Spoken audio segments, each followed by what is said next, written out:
And making his way from his backstage, I'm at my own house. It's the Disc Golf Guy, ladies and gentlemen. Hello and good evening. We're live, moving pictures, video, all that stuff live right here, right now. Saturday night, 2022 Big Money Skins recap of Saturday's action. So, welcome in, everybody. As always, anytime I'm live by myself, a little bit of work I have to do just to double check that everything is up and running and correctly working for you guys. And I also have to go out and do my own advertising and spamming of everybody else to let people know. So if everything looks and sounds good, I hope you guys are doing well. I'm putting out the Instagrams.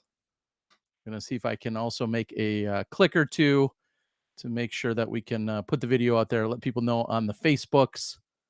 Obviously, like, share, subscribe, hit the bell, all those fun YouTube things that all of us YouTubers ask of you so desperately.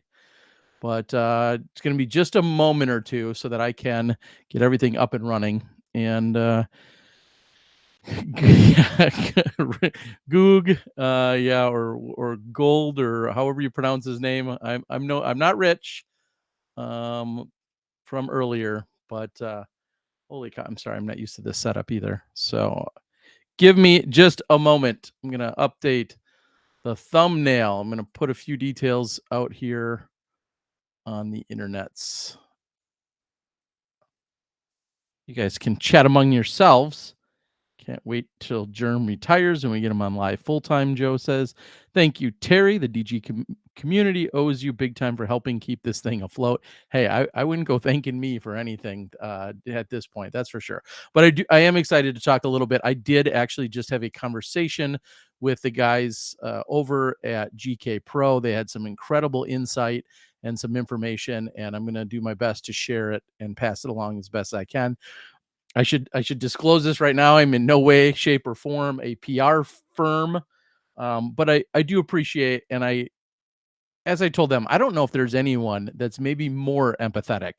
Myself and Johnny V, who started our live streaming with Smashbox with a single camera, and that was it, like one camera. And walking around, we happened to go live. The very first time we ever did was on a course that already had terrible signal. So I don't know what we were thinking, but we thought we could fight through it. We didn't have enough batteries. We did a lot of things wrong and had a lot of struggles that very first ever broadcast. And so very few people are more sympathetic than fighting through live, as there were some challenges out there today. So I apologize. I'm going to find one more quick link, post it to the. You guys would actually be surprised all the things that I have in front of me. Maybe I can click some correct buttons here and get it up and running. Okay. And with that, I think if I click here, I will. Okay. Looks like things sound all right. I mean, there's only so much you can do, as I always say about my face. But here we go. So here's what I'm gonna do. I don't have. You guys are shocked by this. I don't have a plan. The only plan I have, I'm not going anywhere. So I'm going to have one of these. And tonight, I want to basically go over a few details and a few things that I picked up from the Big Money Skins.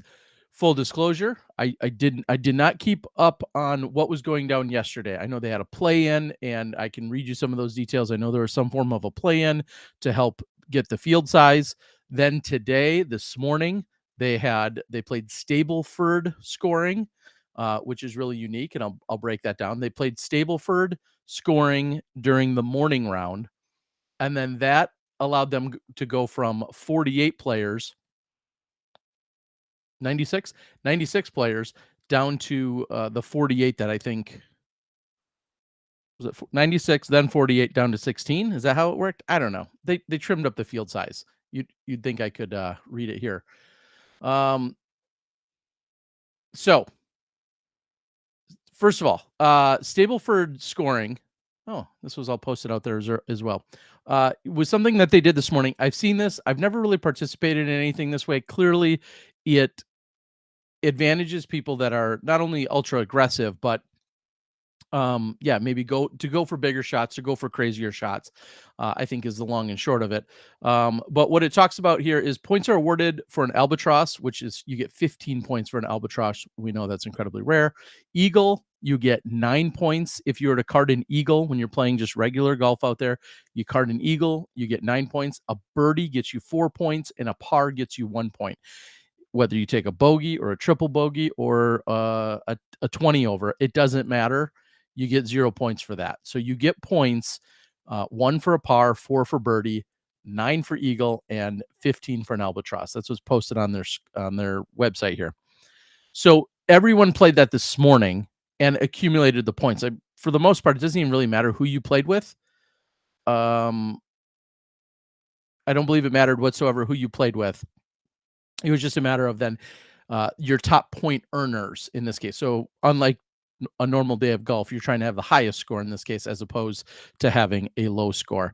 And I think when it was all said and done, if I went out and saw, let me see if oh, hey, why am I doing this, guys? I'm fancy. What am I doing? I can share stuff with you. So I think if I go here, I've done this before. Come on, Miller. And I can click on this. Yeah. Yeah, what do you know? I can click on this thing in particular. We could talk about it. Yeah. And then click here. Holy cow. And then that. Sure. Here we go. This is where they talked about having the 96 yesterday down to 48 this morning, 16 this afternoon, and then tomorrow down to the final 4. Here's what I was just reading right here, talking about albatross worth 15, eagle worth 9, so on and so forth. Of course, then they talked about what you won, so to speak, and what everybody won. So today, when they went out, every person that won each of their cards, so to speak, was to get $700, and then they had 4 wild cards that each got $500. Then this afternoon, they went out and played in what is, I guess, what you'd consider traditional skins. Well, first of all, they were seeded. And we see here that kind of laid out. I think there was another spot actually where they had, I believe on their homepage, is where they had a picture of the actual seeds. So people that made it in today, I'm not going to be able to read these all in exact order, but Jason or Jake Hebenheimer had the best Stableford score. He had a 62 today, this morning.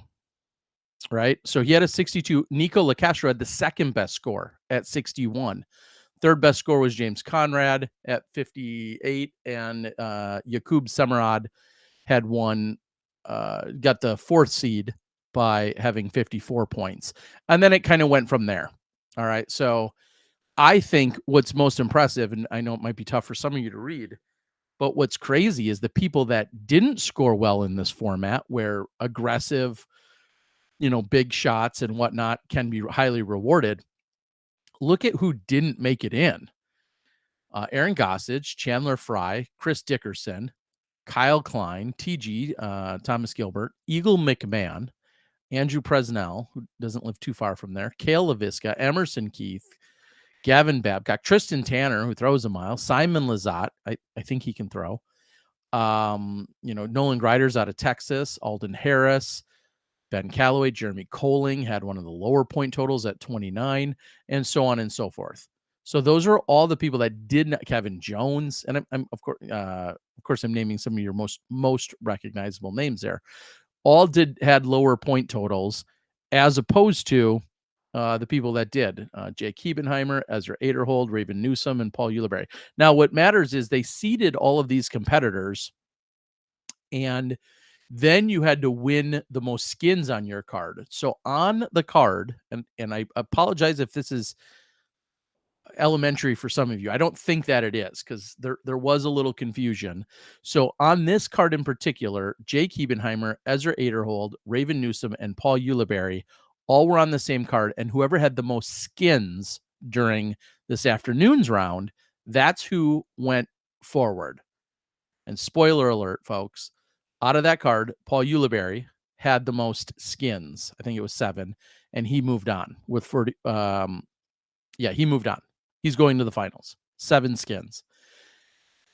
The next card had Nico, Double G, Canute, and Kelvin Heimberg. More spoilers. Kelvin Heimberg went on to win. Next card, James Conrad, Isaac Robinson, Silas Schultz, and Ezra Robinson. Yes, Isaac Robinson is brother to Ezra Robinson. And those guys were all on the same card. When it was all said and done, James Conrad had the most skins out of that card this afternoon. And then rounding out the 4th card, Nate Sexton, Ricky Wysocki, Gannon Burr, and Yakub Semerad. If I would have given you $1,000, if I would have given you $10,000, if I would have given you any amount of money, is what I'm trying to say. If I would have given you any amount of money to bet on one of those 4 players, Sexton, Wysocki, Burr, and Semerad, you'd be out $10,000, right? Tell me otherwise. You would be out 10 grand right now because you would have betted on either Burr, Sexton, or Wysocki. Unless you're from the Czech Republic and you want some of those, I don't know, maybe euros. I don't know what they are. I could look. You would have bet on one of those other 3. You could have went with a safer guy. You could have went with, the Gannon Burr. I mean, or Ricky. I mean, really, honestly, I'd love to see the odds on that. You have those 4 guys, and I know it's skins. It's not straight up stroke play. But you have those 4 guys. I would love to see the odds that Jacob had for that card. Not good. Kind of like the way I took my first sip of the evening. Holy cow. It's going to be a long night, folks. Don't worry about it. Don't worry about it. All right. Wow. So if I didn't spoil it enough for you already, Yakub Semerad is the one who moved on. He got the most skins on that card and moves on. So tomorrow's finalist, I cannot say this enough times, Yakub Semerad, James Conrad, Calvin Heimberg, and Paul Ulibarri. Uli, Heimberg, Conrad, Semerad. Maybe that'll help. All right. With that, here's what I'm going to do. I appreciate you guys tuning in and playing along. Sorry if I'm always looking in a goofy direction for you. Let me clean up my desktop for you. I'm going to read a few of the comments and before we get into some more of the details, but that's what you're seeing out there. Johnny, if you want to join in a little while, you're welcome to. Johnny V says he's rooting for Jakob. Makes sense.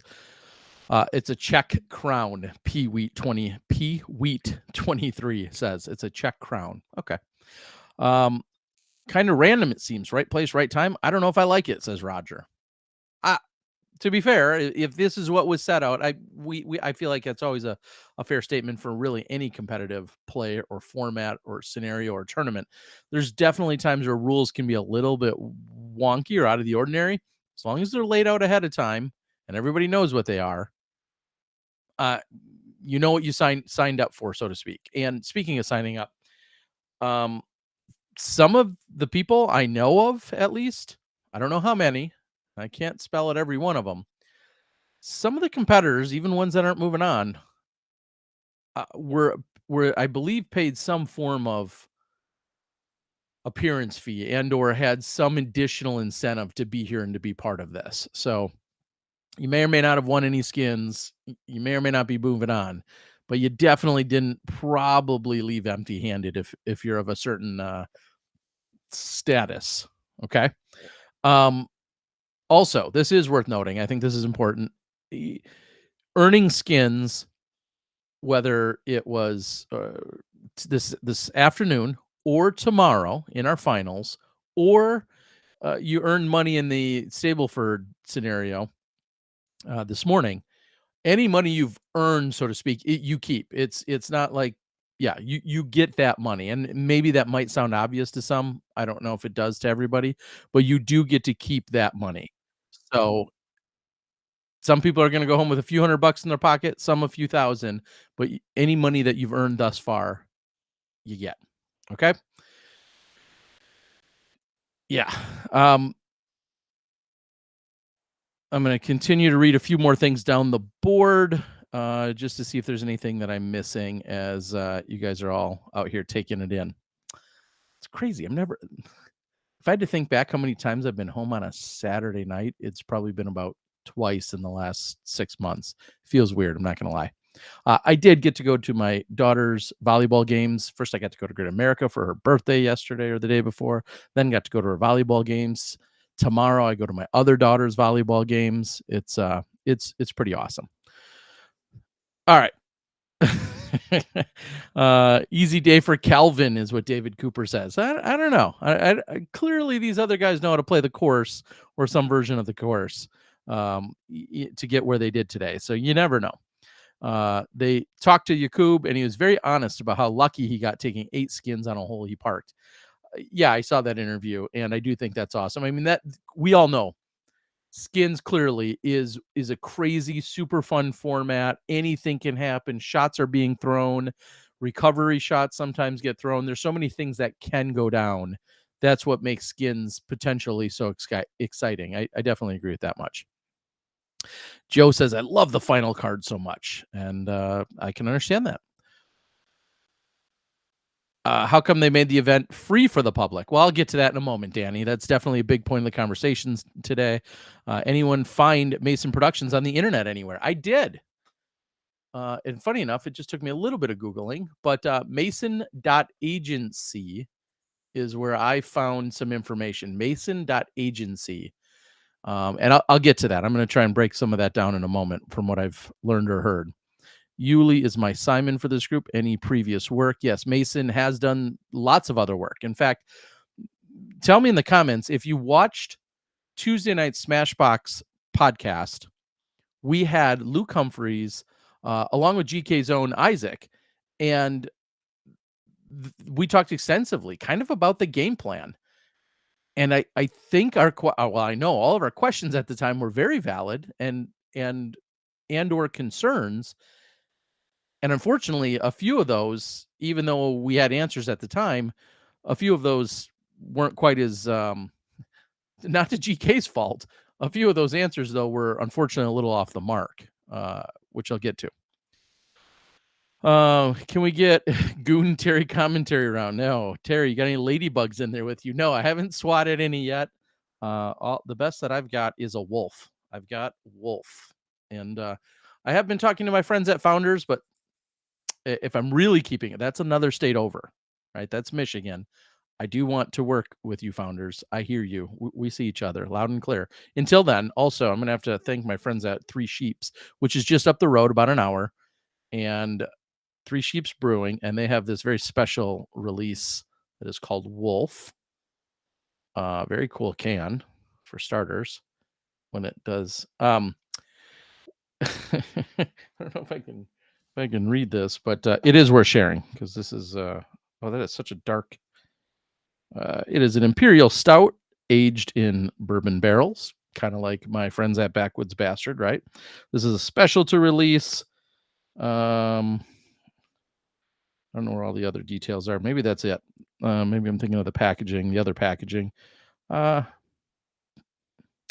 don't know, 15.3%. I don't know, something like that. If you were along for the recap of the U.S. women's, this stuff is where I learned to really scale back. All right, you came in clutch with the Gilbert inside information, Terry. Thanks, homie. Today it was crazy. Thomas Gilbert did not move into the afternoon round, and he was out there following a couple of the cards around. I think I sent him a message or he sent me one, and then he was calling me at one point, and then I was essentially then putting that into the YouTube chat as best as I could.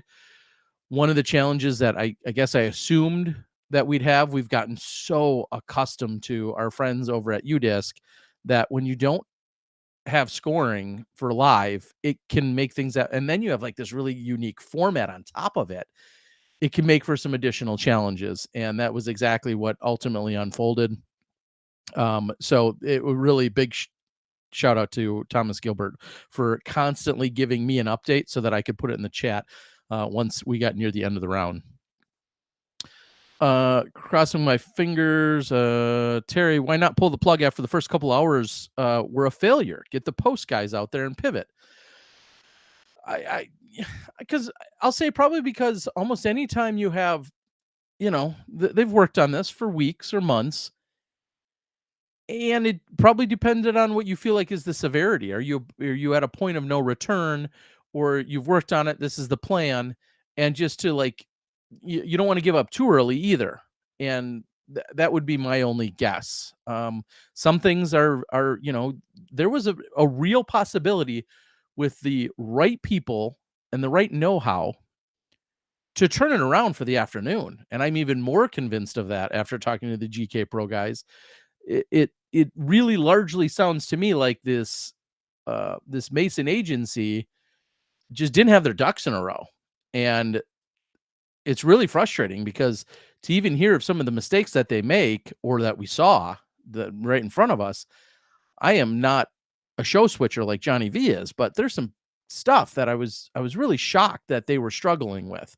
And maybe this is the biggest point of it all. GK Pro had essentially been contracted to be here to do this, along with Philip and Eagles Crossing. Mason Agency was also contracted to do this and then to work in collaboration in conjunction with GK Pro.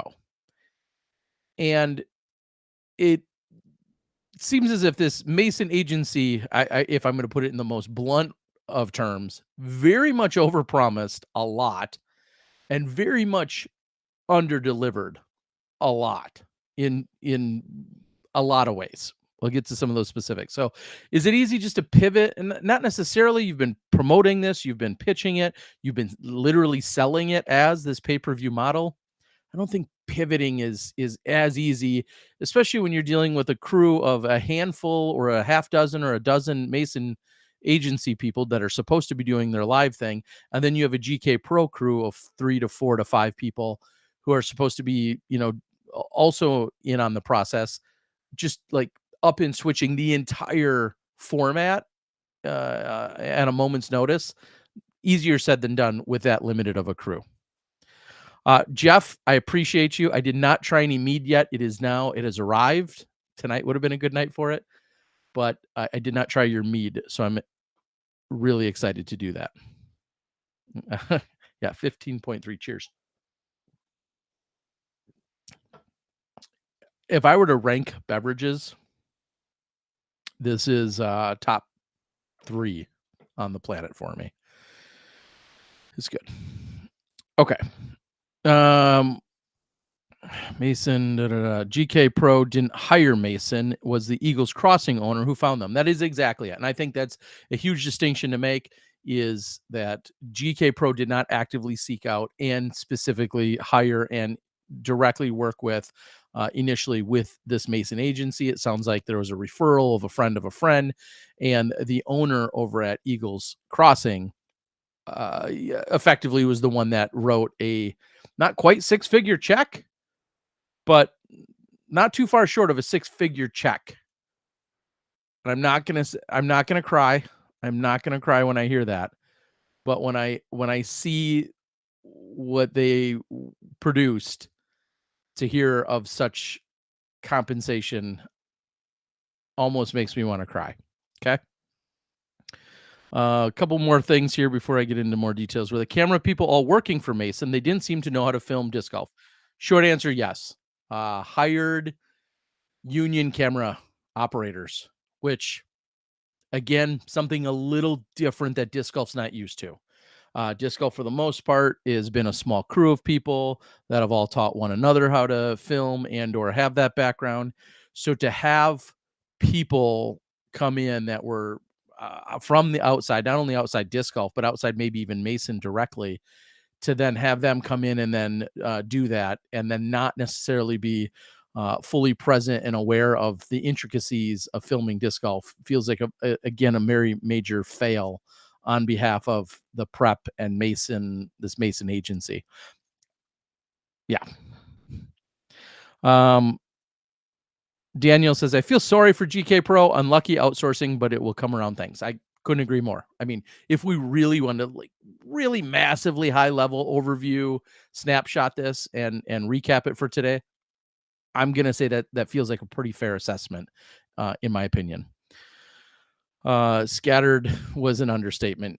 Felix, you agree. Much different filming and editing a disc golf event with hundreds of cuts an hour versus a TEDx conference like it's promoted on their website. Yes. Yes, and yes. Johnny V and I have made the jokes for years that almost damn near outside of a few Olympic sports and golf, I don't know if there's much that's tougher to cover than disc golf.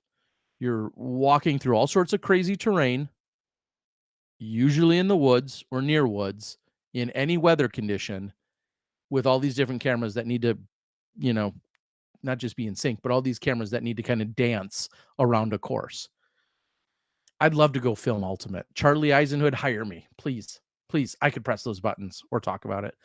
I'd love to go film tennis, basketball, kids volleyball games, cornhole. Are you kidding? Like, I don't want to say those are all a joke because they're not, but in terms of the intricacies and the difficulties of filming those things compared to filming a disc golf course, whether it's live or post, just not even the same ballpark. Guess what, guys? It's not easy. All right. An amazing amount of memes coming out today, as there should be. I'm not going to lie. I may have saved a few screenshots myself, which I don't normally do. I might have a few that could turn into something. Francisco says, okay, Smashbox, remember hearing Mason watched on YouTube. Be prepared. That didn't seem to be the case. I don't feel like they were prepared. Curtis, can I give you an overview of what happened? Technical difficulties. Show started late due to some technical difficulties and under preparedness, a lack of staffing, a lack of people, a lack of knowledge and prep, and then terrible camera work with a ton of, well, largely terrible camera work with some fixed cameras and a ton of audio issues or non-audio and or audio issues, like countless ones. I haven't even explained everything I know to Johnny V yet, and Johnny, you're going to lose your mind when I share all the details. Yes, Rich is taking my job. I mean, he's there to host a show. I was under the impression that Rich would have much more. I don't want to say a hands-off show, but I very much thought it would be a lot more throwing out to. I think that was the plan. Throw out to Luke, let Luke do what Luke does best, which is being on the course, in the group, interacting, have all those things, and occasionally have to come back maybe at a brief for a brief few moments to Rich, and it didn't clearly that ended up not being the format at all today. I heard things like parabolic mics that were supposed to be set up. I think that's the fancy term, those big half shields on every card. It sounds like this production company showed up with literally a fraction of the preparedness and or equipment that was previously contracted and promised. Again, for an absurd, well, maybe not an absurd. Let me rephrase that. For probably maybe a fair price, but is absurd to me in disc golf rich dollars because it's money that I couldn't fathom getting paid. Burr is on the slab, yes. What was Rich is, I think, a very accomplished, well-known and respected St. Louis area broadcast announcer. Is what I was told from, I think maybe even the chat said that. I don't doubt any of that. It was a little bit frustrating to have him, because as Johnny V put it and others said, he was essentially learning about disc golf and almost trying to educate us with the little he did know about disc golf as we were doing this. And if you're here, if you've paid for a pay-per-view And if you're watching GK Pro Skins, you probably know disc golf to some degree. You know more than Rich does. And it's not a rip on Rich, but you knew more than him. Every single person that tuned in today knew, literally every single person that was able to watch it knew more about disc golf than he did. And so I don't it didn't hit just right, as the kids would say. And then it made me reflect and think, I've always thought about, could I go join other broadcasts of any kind of other stuff? I don't know what I'm talking about. I think it's one thing to host a show and like help steer the ship a little, and you go in and out of commercials and you do those types of things. There is something to be said about having this base understanding or knowledge, and or just playing the dummy, so to speak, the dumb host, which I think if I went to a pickleball live broadcast or a number of other non-mainstream sports, niche sports, maybe that would have to be my role. I would just be asking up. At a certain point, he was definitely asking Big Germ a ton of questions, and I thought he was truly being educated as it was going on. But for him to not know Big Germ, and then not know Luke Humphreys, and then not know a ton of, I mean, he knew Hawk Hollow area had 400 acres at that course, and it opened in April, and he knew that well, he kind of wanted to dip into the history, and I knew it was going to get dicey because our history has a lot of different versions. And as soon as he started kind of quoting Wikipedia, I was like, "Uh-oh, this could get sideways. Is he going to say the F word? Is he going to say frisbee?" At one point, he busted out whammo, and I'm not going to lie, I laughed out loud. Uh, I might steal that phrase. He just is like whammo. It's funny on multiple levels.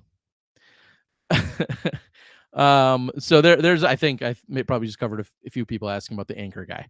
Uh, I enjoyed watching Rich for the comedic aspect. It was like watching Michael Scott. I mean, again, he truly didn't know. He obviously did a few minutes of research, maybe a few hours. I don't know. I don't think he really probably watched a whole lot of footage or a lot of other things.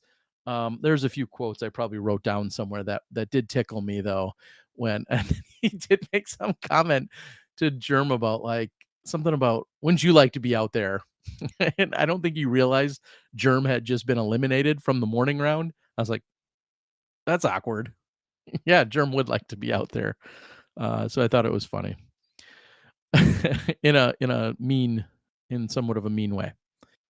All right, let me pop this out here. Maybe I can read this a little bit better. All right. Um, yeah, if he would have just yelled out "yeet" at some point, he would have been fully in. I mean, I continue to get my Sunstein plugs in there. I don't get paid by Sunstein, but I continue to get my plugs in there as best as I could today. Um, we had a player on the slab, yes, as he was talking about on the uh on the tee, which is again, it is unique to get these like fresh, interesting perspectives of somebody who obviously doesn't watch disc golf, and then to hear phrases he came up with, player on the slab. Like, he's not wrong. It was interesting. The only thing I didn't care for personally, and I'm sure most of you feel this way because you're such diehard disc golfers, is there was obviously a ton of references back to golf, and almost equating it or comparing it, or just the references. And uh, for what it's worth, yeah, that I didn't care for. Germ was so uncomfortable looking. I will say this again, even if Germ's not in my top 100 favorite commentators, I kid. Uh, Germ stepped in, as did Luke, and they made the absolute best of it. I cannot commend both of them enough. I thought it was awesome. Germ, he got asked what's he think of doing live commentary, and he said he could tell more stories or something. Um, it's clearly it's just different. You're watching 45 minutes per nine on Joe Mez or GK Pro or Ace Run Productions and Gatekeeper, all those other places.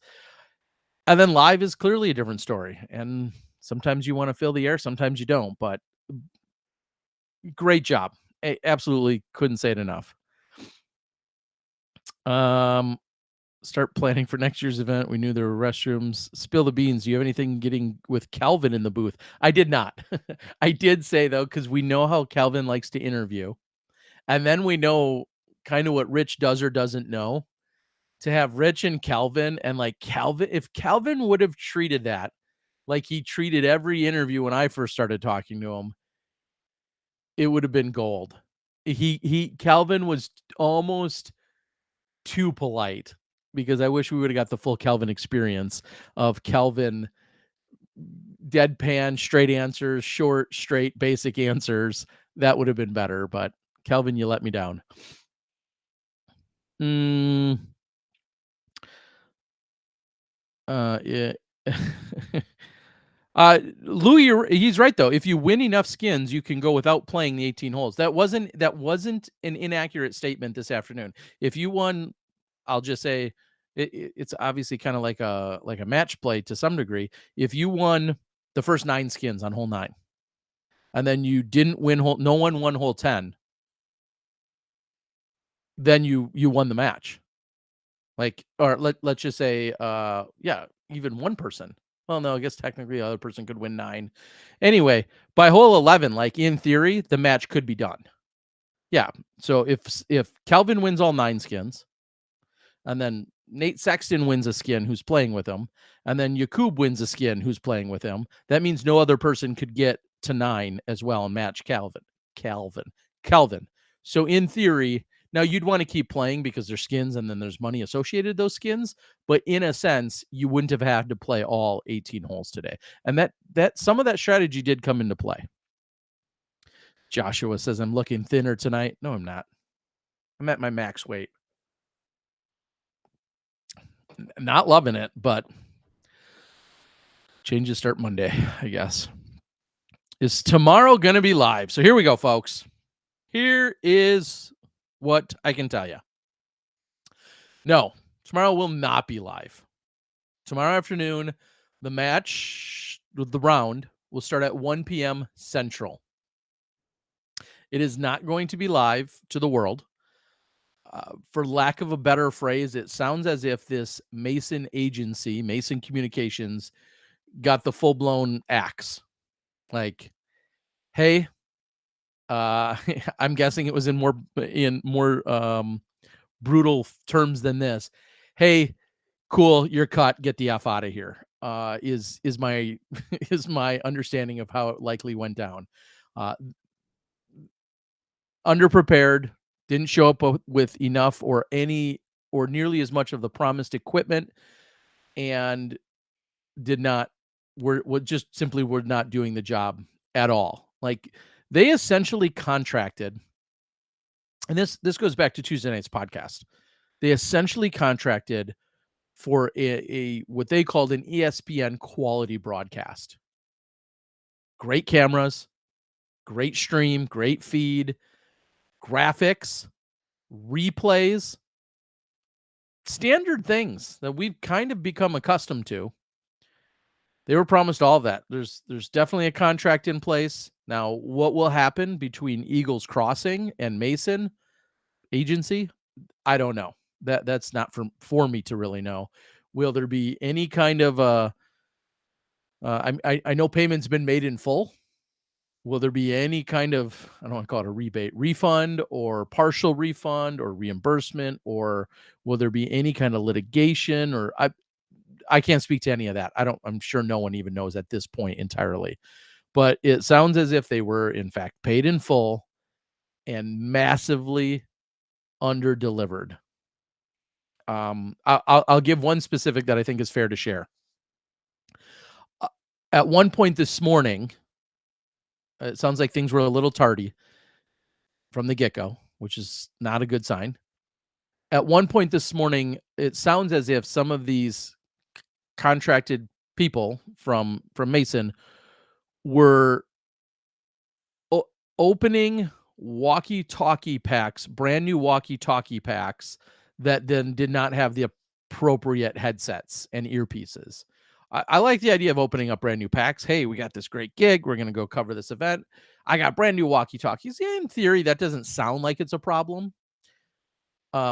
didn't sound like they were high quality ones, and they didn't have the proper earwear. So it would have been constant like chirp, chirp, beep, beep, beep, whatever. I don't know. Somebody insert walkie-talkie noises. I'll do that in post because we can do that on my live stream. Uh, That's one little tiny specific detail. And again, it could be easily overlooked if you remedied it or if you understood it. But it sounds like I feel like that's maybe just a snapshot or a microcosm of what was to come. And yeah, bebop. Exactly. Bebop. That's that's disheartening. That's scary. And to be fair, GK Pro, obviously a post-production team that's worked incredibly hard over all of these years, has put out amazing content, FPO content, along with all of the skins you've grown to love. And so it's not a matter of like, hey, we can just push some guys aside or take back over. They're not in that position to do so, and really weren't expecting to, and really had no thought that they would. They were part of an overall team and partnership, and it's got to be really, really. What I wonder is, would more red flags have gone off for someone like our DGN crew? Well, yeah, it would have, because I guess because they're already doing it. For someone like myself or Johnny V, who have been in multiple phases of not only our Smashbox, but even before that, we worked with Disc Golf Planet TV. And now obviously we're part of the DGN, massive DGN train and overall crew. I feel like there might have been some of the red flags. Maybe they would have gone off at the same time. Maybe that we would have, our ears would have perked up a little bit earlier. Maybe not. But I feel so bad to have this set up and then to get there and then find out that these guys are just letting you down at every turn. I know, again, Johnny, I'll tell you, they said there was an issue with going to discgolflive.net. So a connection got broke at one point and they couldn't figure out how to fully reset it. And that's something I know we've dealt with on our back end multiple times. And there's remedies to this thing. But if you don't have somebody in there that's qualified to be doing that says they can but can't, you're kind of dead in the water. I mean, without a paddle, you visit Schitt's Creek. I don't know how that works, but yeah, that sounds terrible. I'm going to read a few more questions and I'll get to even more details. I wonder if the players had any idea how bad it was going. Short answer is yes. Some of them did. It sounded like there was a little other disorganization within, these crews and these teams. And let's be fair, a lot of our players, most of our players at this event have been around GK Pro, have been around Jomez, have been around Smashbox, have been around Disc Golf Network, have been around my little channel. They know like kind of the operation to some degree. Clearly, I don't expect any of them to be out there switching shows and running cables, but I'm just saying you kind of know. And so when you see somebody that's maybe getting a shot from 500 feet away, there's probably some red flags that even go up for our competitors. And so I think there was definitely that was being recognized as well out there for some of the players. Chris asked, did GK Pro bring all of their equipment? Yes. Short answer to that, I think, would be yes. They have all of their own equipment. They were just upgrading from Nextels with the walkie-talkie function. Yeah, exactly. They didn't have an extra chair for the guest players. Was so bad. The question is how they had tech issues, but was the plan to have a couple of fixed cameras on hole one and then to switch to a hole later after all the cards came through? From what I've gathered, it sounds as if, again, there was supposed to be even more cameras, more camera operators. That immediately fell short this morning, which is got to be frustrating. We talked in the podcast Bobby, who is the gold standard of catch cameras out there for GK Pro. You see him out there everywhere. He was going to be on a catch cam position. That's one of the most, I would say, challenging and skilled positions to be really good at the catch cam. And honestly, a good catch cam can probably, especially for a course like this, can probably almost carry your show with a really good catch cam like Bobby. So he was part of the crew in that sense, and they had a few other guys doing a few other things, but it was otherwise all these union contracted camera people, and it sounds like there wasn't the right kind, type, and quantity of cameras out there as contracted. I would have been losing it this morning. I'll just say that. Well, first of all, I would have had to been up that early, but I would have been losing it. Uh, some of the looks of the camera in the morning from the players was so telling. They were like, "What are you doing? Does the coverage smell as bad as it looked?" And unfortunately, it was not good. I mean, there's only so much you can say about it, but yeah, it just really was not good. Um, wait, people are following Kyle Klein's mom on social media. She watches. Kyle's dad does. Kyle's mom does. Uh, I know Kyle's mom, as does a few of our other competitors. She's been to events, talked to her. Um, it, and as funny as it sounds, someone like Kyle's mom, for instance, we forget. I think even in our sport, she's right on par with my age. Which you see our superstars, and then you're like, oh yeah, like it's like yeah, it's just funny in that sense. I think it's easy for us to forget. Now that's just me, and we'll say Philo. Clearly, some of our younger commentators, not so much the case. She's not the age of Christine Jennings, so it's not uncommon for us to have somewhat of an actual friendship because we have these interactions week in and week out. All right. And the bad director can take the camera guys look foolish. Yeah, I mean, we all know. Like you can if you're filming the greatest shot for 37 seconds, but then the director doesn't tell you that we're still on you, and then you go to move your camera after you got 37 seconds of perfection, it's really on the director at that point if they didn't communicate well. And I don't know that communication and talking back and forth was clearly spelled out for these guys in the field today. And that's also beyond mind-blowing that that was not ironed out by this professional agency to have these things ironed out. Like that blows my mind. We've used conference calls on Google. We've used regular, just literally just phone calls like among each other that aren't on Google, like an actual three-way call. We've used fancy software that's specific for this. In various I can't even think of the name of it. There's a couple of them that are used for instances like this. There's a handful of solutions out there. Loud walkie-talkies without without earpieces is not one of those realistic solutions.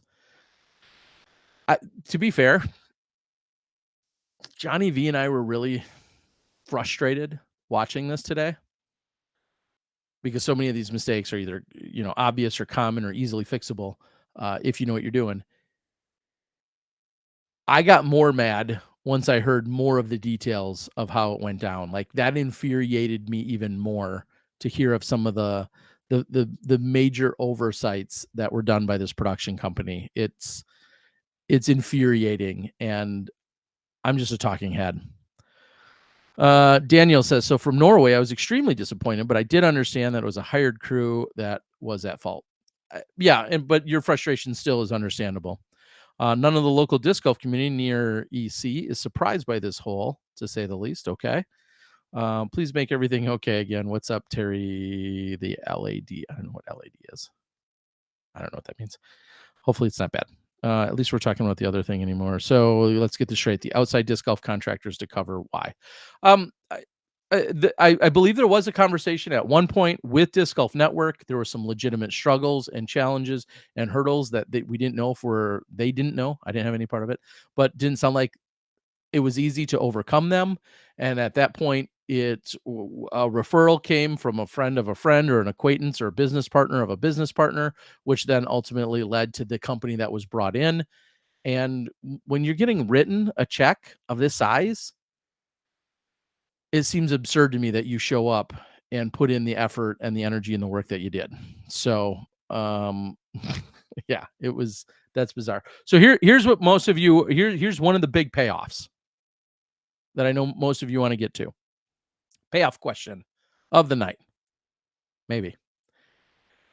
After recognizing these challenges very early on, GK Pro went on to the stream, and I think by then discgolflive.net had already been ended and couldn't reconnect. So they were on the YouTube stream and essentially said, "Hey guys, we're sorry about the technical difficulties. We're going to refund all the pay-per-view people. We're refunding all pay-per-view. Here it is free the rest of the day, and we're going to refund all the pay-per-view people." At that point, how mad are you? Like, I mean, you're mad. You're just disappointed. But that's pretty nice, right? Big fan. I like it. The number one question immediately screamed, like it will come in here any second now, is what about the people? So that's presuming, I think, for a lot of people, what about the people on the YouTube memberships? Because you paid through YouTube, you didn't pay through discgolflive.net, you paid through YouTube with your membership. GK Pro, I think I paraphrased. I wish I had actual words for you. GK Pro, I asked that very question, and they had said that, well, obviously their first notion is to 100% find a way to refund that. That is their top priority. They want to be able to refund that, whatever that's going to take. They're in uncharted territory, quite frankly, and so would I be. I've been around longer, but I have less subs, and I haven't really done this model. But I don't even know how that works. I know they're going to reach out to YouTube. One of the big benefits that they have going for them is they're a verified, monetized business partner, so they'll probably actually get somewhere with YouTube. And at that point, they'll figure out what they need to do. But their plan is to talk to YouTube and do what they can to get everybody refunded. If there's some other challenge, they're going to find another way to make it right. People like me, and I'm sure a handful of others, if you're on their page, you subscribe, and you gave them $14.99 through YouTube, I would very much just, if you're not planning to continue that membership, just make sure that you cancel that membership so you're not charged for an additional month after month after month. That's part of the membership. You can just cancel it. Make sure you do that. I don't really care personally about getting the $14.99 back from their channel. If it comes back, great. If it doesn't, actually, I don't even want it. If it's easier for them not to do it, I'm good with them not doing it. And if you want it back, that's absolutely understandable as well. But GK Pro, I feel like very early on jumped on the idea of, hey, the stream is free. We're having challenges, and we're going to refund everybody. So that's where it's at. And I feel like most of you chimed in tonight or tuned in tonight to learn that one answer even. But the GK Pro guys are going to be refunding everybody. So I think that's huge. I think it's also worth noting, and they talked about this on the podcast, that the purse was not dependent upon that money, which is awesome when you have someone like this Philip gentleman helping underwrite this overall project, to the tune of, 6 figures and then some, that the purse had no tie to the pay-per-view model at all. It was a matter of recouping some expenses. Clearly there was a large number of expenses, but there was no tie to the purse whatsoever. As opposed, is UFC going on right now even? 280? I'm such a big fan. I don't know. But yeah, it has nothing to do whether they had 20,000 pay-per-views or they had 7. The purse wasn't moving at all. So there you go. Does that make sense? Does that answer that question? Let's see some more people on the board. $14.99 was for me paying for all the awesome skins content all season. I'm okay with not getting it back. If somebody says that, I think that's great. And if you say, no, I feel like I got screwed today, That was a terrible product and I want my money back. GK Pro hears you, and they're not arguing. So I think that's absolutely like everything. There's ways to go about that. You can be like, it wasn't very good today. In fact, I thought it was trash. I'd really like to get my money back. That's a lot different than, like trying to drive to Oklahoma with your pitchfork and finding out, where their RV is and lighting it on fire. All right. Like a lot of things in life, you can arrive at the same conclusion, but there's different ways to say it or get there. Right. So that's what they're working on for that. I think that's huge. As we said, tomorrow will not be live. It's going to start at 1. If you have tickets, all that other stuff, obviously that's all intact. The plan is to then release it in post-production, and as they told me, they want it to be the best possible thing that it can be. They want it to be, bells and whistles and just their overall best product that they've put out all year. Obviously, they feel terrible about it, and they want it to be as good as possible. I said, does that mean like a Monday release or a Tuesday release, like is common? Is that 2 weeks out? Like how does that affect your production line? And they said they'd like to have it out within the week. I think again, they want to be a little bit gun shy and not overpromise and then have something not go down, perfectly. I think a week is a very solid timeline. I'd say this, plan on a week and then be pleasantly surprised if or when it's less than that. That's the way I interpreted what they were saying. Does that make sense? So they're not promising next day. They're not promising Tuesday, but they are saying they expect it to be within the week. And then again, I'm guessing it's going to be less than that, but they want to make sure that they have all their ducks in a row and get everything taken care of, which I can totally respect and understand.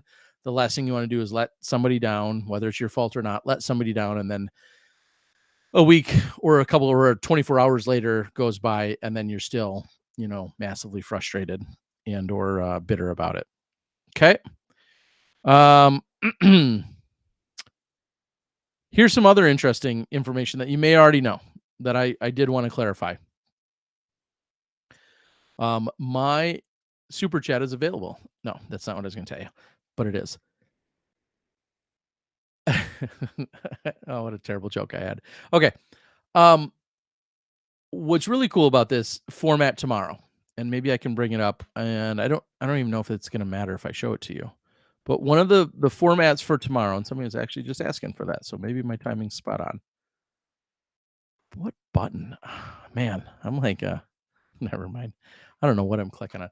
All right, so format for tomorrow. Now I'm correctly on the right here. Tickets, pay-per-view. I don't think I want to be there. Nope, just kidding. Heyo. That's the map of everything and who they had. Who's a bunch of those people going home.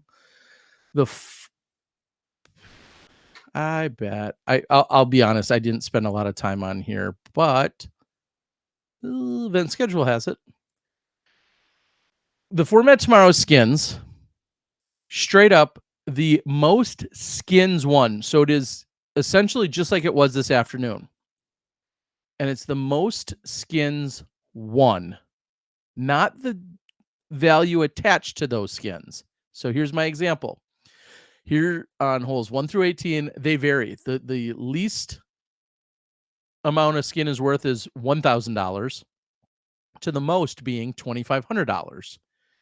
If you, and I'm just going to summarize, if you won 9 skin or 8 skins for $1,000 a piece and you won $8,000, you winning that 8 skins supersedes the person that won 6 skins for $12,000. And I don't know if any of that math could happen, but you get my point, right? It's the amount of skins, not the dollar figure attached, but the actual amount of skins won. Now, here's the crazy part to me. Not so crazy. What they're saying is somebody tomorrow, we're just going to use some numbers, some example. Somebody wins 6, somebody wins 5, somebody wins 4, and then whatever's left. 11, 15, 3.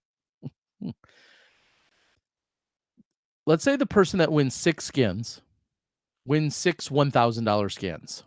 again, I'm just rounding here to make my math easier. They win $6,000. They win the 6 skins. That's more than anyone else on the card.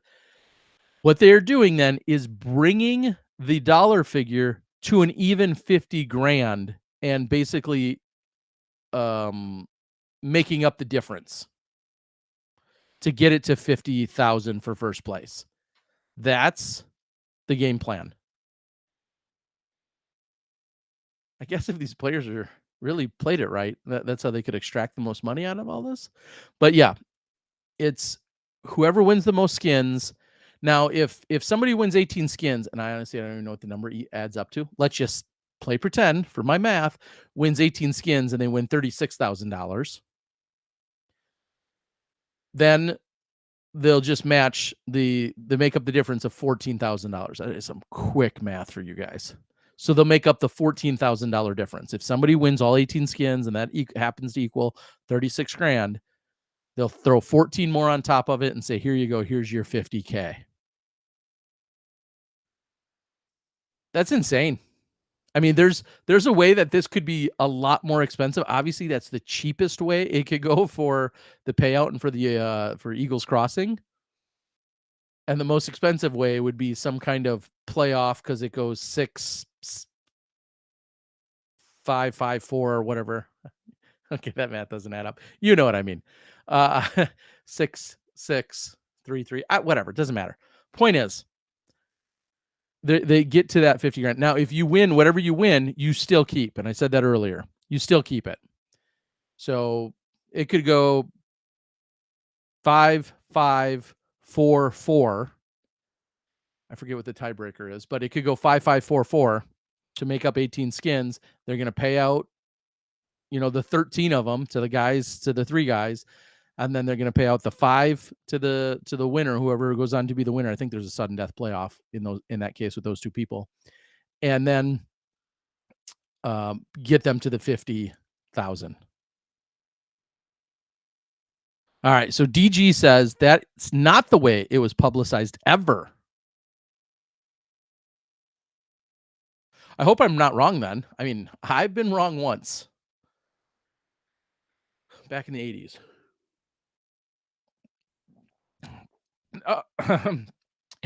Eric, at least Eric or whoever, no, I'm sorry, DG on the board says that's not the way it was publicized ever. I believe I confirmed, and if somebody can tell me otherwise, or I don't know if you're saying it's to their advantage or not. The substitute says the whole event seems not skins at all. The qualifying, then today, and whatever the hell that Terry's explaining. What are you talking about? It's still skins. I mean, skins carry over. They're worth a certain value on a certain hole.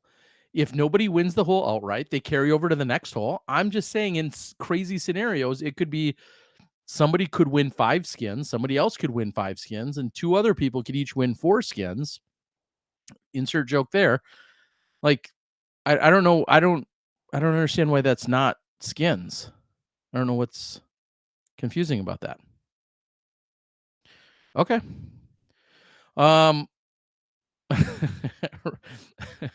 That should be the first question in the chat. I've got 500 bonus points to you guys if you can tell me how many acres there is at this Eagle Crossing property. Anybody? Tell me. Let me dig into this since there's a couple of people that are appear to be worked up about it. Oh, I don't want that one. Come on, Miller. Learn to press the right button. How about that one? I'm confused. What about that means it's not skins or the format you don't understand? Ah, Carrie, that's awfully sweet of you, jumping in on a super chat. And I apologize. There are a couple other super chats as well. John Moe. John, I appreciate you. He says, thanks for everything you do. David Cooper also super chatted. Thank you, David. David said, cheers, Terry. You are great. Thank you for everything you do. Aw, that's awfully kind. And Joe Pelletier says, the super chat is from Hooligan Dis Yeet. Now you're going to get me in trouble. You're going to get me in trouble. Thank you for that. And for only $99.99. I do a full-on Yeet commercial for 10 seconds. Just kidding. Yeah, Terry, learn the buttons. Good call. Okay. Now I really want to know, is there Nope, Zach, not 400 plus. Grim Casta says 400. Alan Pipkin beat him. David Cooper had it. 400. 400 is what I believe I was told. Terry, did you know that Conrad can throw the holy shot? Yes, I heard he's good at that.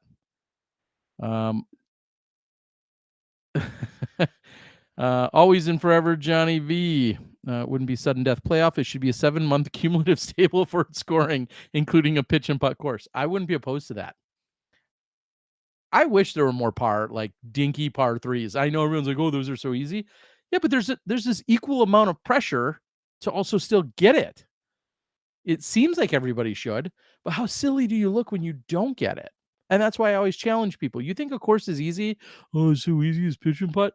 When you shoot 18 under, let me know. And I say that because there's this pressure.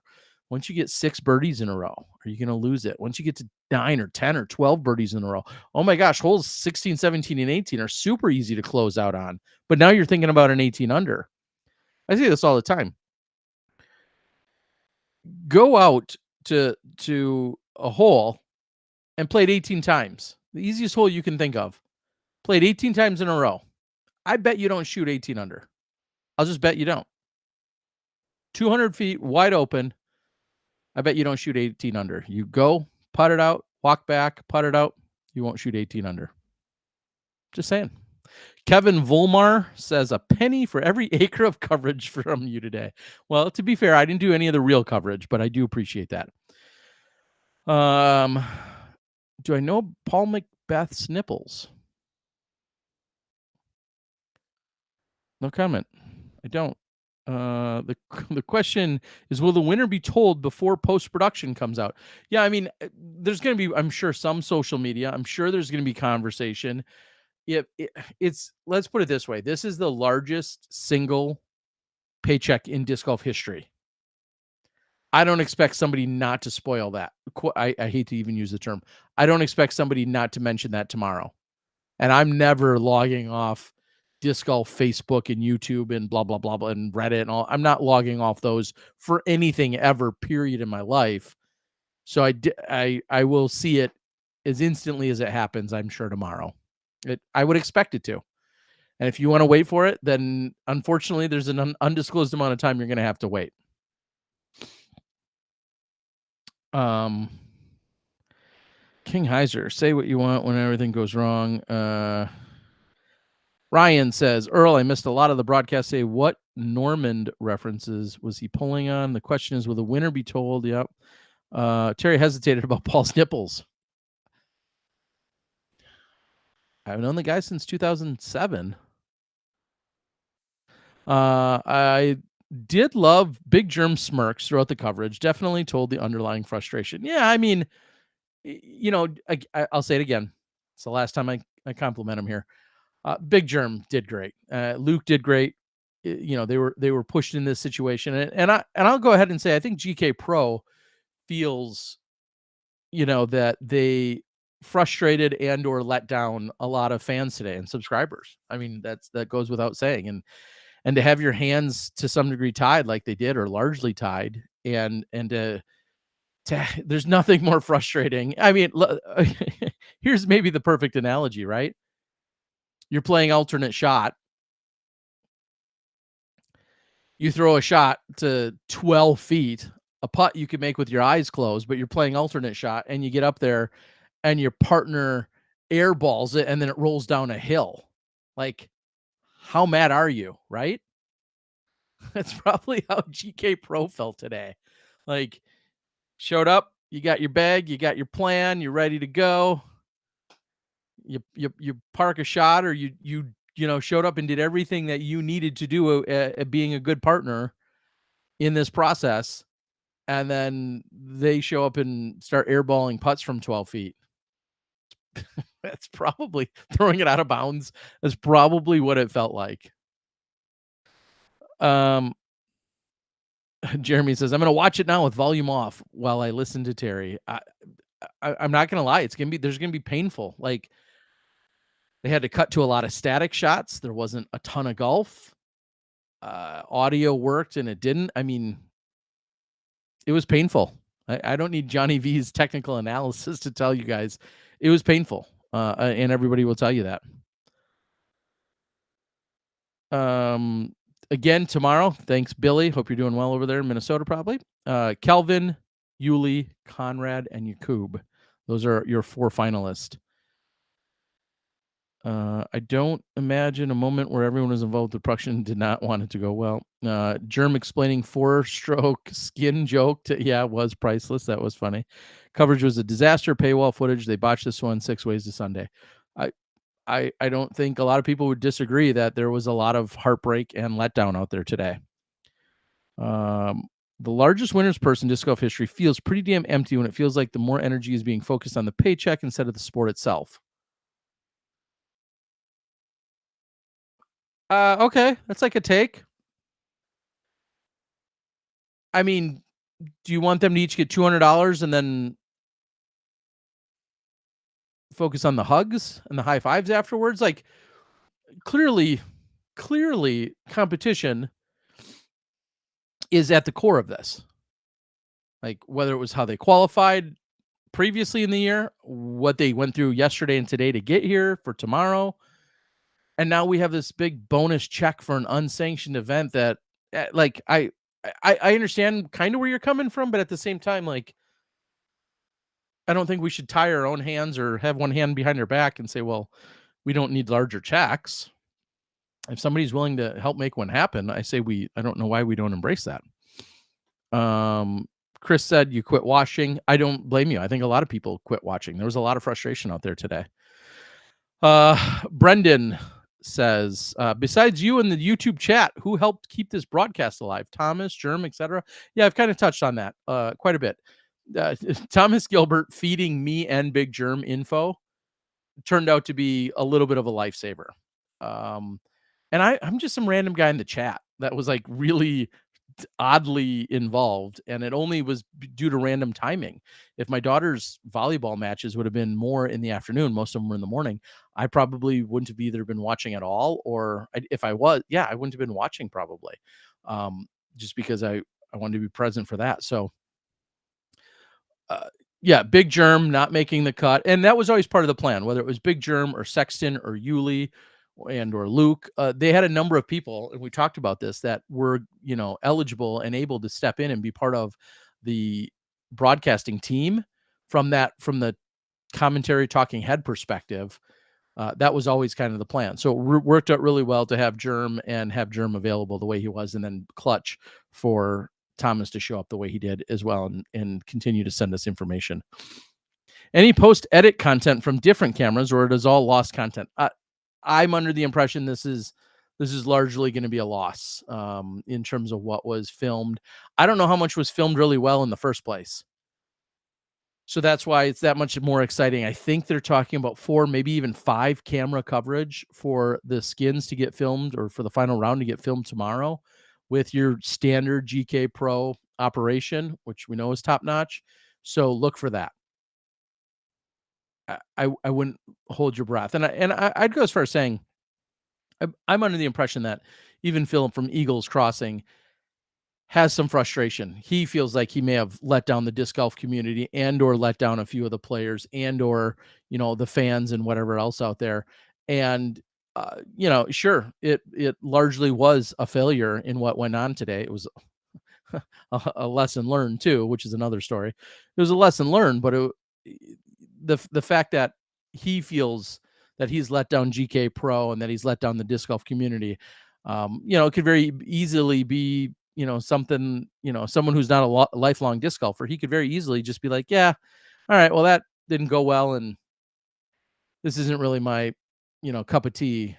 I'm ready just to be done with this. And it doesn't sound like that at all. And it sounds like this is hopefully just a stepping stone in the right direction to continue to grow and thrive and improve. So I do like that. Does GK Pro have a target release? I think I talked about that. They're hoping within a week.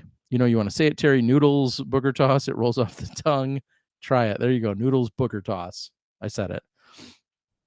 No FCC coming after me. The FCC won't let me be. Okay. Two Hot Geese are still the best commentators, along with Nate, you, German, others. Now I just feel like you're pandering, but I'll take it. I couldn't watch today. Paid for it instantly. Wanted a refund. Too much big tourney, and I have no idea what's happening because I paid to watch. Fair enough. I don't think anybody would argue with you there. Did the pros enjoy playing around without all the cameras? I can't speak to that. That much I didn't get that much insight. I doubt it. I mean, they like being on camera. Some of them get bonuses for that. And overall, as long as you're not a D-bag, it should raise your stock, right? Whether it's how you carry yourself, whether it's how you handle adversity, which I guess is like carrying yourself, whether you succeed and throw a shot that gets replayed a million times and or snipped and put out on various clips. Like other than a little additional nerves, I think there's very little downside to being filmed these days. And again, a lot of the guys and gals, not a phrase I use, gals, a lot of the women also have some form of bonuses attached. A lot of them, not all of them, have some kind of bonuses attached to being in film coverage. Hopefully they turn this around for next year. Lots of potential, of course. Don't forget Philo. Philo is so much fun. I agree. Two geese in a gog. There's something tomorrow. What positives can be taken from this? That's a great question, Matthew. I appreciate that. Matthew says, what positives can be taken from this? First and foremost, and this is not to BS or to toot horns or to, whatever, but broadcasting live disc golf's not freaking easy. It's just not. And I'm not, trying to make excuses for 8 years ago when we started, but it never has been for countless reasons, not just cellular, but just honestly, like I could give you 50 reasons, which is maybe counted, not countless, but it's just it's harder than most people think. And that's not to say that like post-production's easier, but in a lot of ways it is. I'm trying to think of ways it's more difficult. Post-production's, and I do both. Post has its advantages, live has its advantages, blah, blah, blah. We don't need to get into that fight. But the point is, broadcasting live disc golf well is very, very difficult. And DGN does not have it perfected. Smashbox didn't have it perfected. Disc Golf Planet didn't have it perfected. Guys, there was a company that once came out, and I took offense to it. Johnny V did too. They came out and said, we are going to be the best live disc golf broadcast company ever. Discgolfbroadcasting.com? Disc Golf Broadcast, whatever it was. F them. They came out, fancy website. We're best live disc golf broadcasters ever. They'd never broadcast a single round of golf when they made this claim. And I have it. I have screenshots somewhere. I don't know what their freaking site said. And I remember I was so hot and ticked off. I thought, what are they going to do? Oh my gosh, here's our new competitor. This is 2015, 2016. Smashbox had been around for 2 years. We're like, you a-holes, what pompous, arrogant remarks are you making about how you're going to be the best live disc golf broadcasters ever? I don't think they made it a whole weekend. And I know they struggled first round. Maybe they made it the whole weekend. Maybe they didn't. This was contracted. This was brought about in Emporia. And I just remember being so ticked off, thinking like, who the hell are you guys? And they came in and failed miserably. In fact, I think we bought a bunch of their old equipment or their brand new equipment that they didn't know how to use.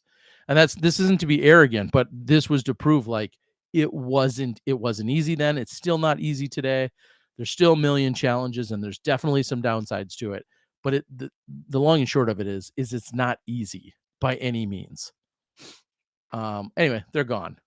Viradisc, some friends from Northern Illinois, just an hour from where I am, they came out 2014 and they offered a live broadcast solution. I think it lasted a couple of rounds and for 1 or 100 reasons, closed up shop and never did it again. So that's about the extent of our live broadcasting that we've seen. And At the end of the day, it all keeps coming back to is it's not easy. It's super expensive or should be or could be, and it's not easy. All right. Yeah, don't go look up our first ever broadcast. Okay, you can. April April 5th, 2014, April 6th, one of those 2 days. Been watching since day one. I think it was the Rumble, and you guys, and before you was on discgolfplanet.tv at Fountain Hills. You're absolutely right. Have a Sue DG. Appreciate it. The Rumble, in our first year of broadcasting, we thanks to Legacy Disc, who will always get that shout out, they rented a unit for us to use so we could broadcast, and we broadcast 4 events in 5 weekends because they rented it to us for a month. This company did, and we wanted to go practice. So we did 4 events in 5 weeks, which included the Silmar Open, Bowling Green Final 9, Bowling Green Amateurs, the Rumble, and the Minnesota Amateur Championships. So I guess we did it in 4 different states. That's kind of cool. We were like a 2 or 3 man show. That's how it got started, and it was mostly terrible. Well, by today's standards. By those days' standards, it was better than anything else because we were almost the only thing. But it's been a long road. Yeah, I, yeah, crazy. I don't understand where the horrible camera angles. I can't find a valid excuse or reason for it. It feels as if I don't want to keep harping on the fact they're a union. I guess that doesn't even matter. The contracted camera people that were brought in by this other agency clearly hadn't done their diligence in training and or prepping the operators to film disc golf. And let's be fair, disc golf's not easy to film. Like I can't say this enough, and I always use these examples, but put Ricky Wysocki on the tee of 1, he's throwing a backhand. Okay, well, it's going to go this direction and then maybe fade off to the left. Next hole, he goes to a blind shot. You're on the catch cam. He's at a blind shot, and he's throwing a forehand, probably going the opposite direction. Then you walk up, you see Chris Clemens throwing backhand, forehand. He's left-handed. It just threw you all out of, like, all of those things. I might be in the minority, but I've always said I think it's easier to teach a disc golfer how to be a cameraman than to teach a cameraman how to film disc golf. That's my take. Look at most of your crews, post-production or live. For the most part, they were disc golfers. I feel like that makes a huge difference. Kristen talks about Love Live. Don't care about the post production at all. I need the nuance and the pace of it. I hear you. Solid arguments both ways. Big disc golf live nope.com. That's actually pretty funny. Nico's counseling seemed to help. He posted about someone having sex with a goat today. I shouldn't have read that one out loud, but I did. So I don't know what any of that means. Do events like today set the growth of disc golf back? I don't think so. That's a fair question, Sean. I don't think the growth, though, and here's why.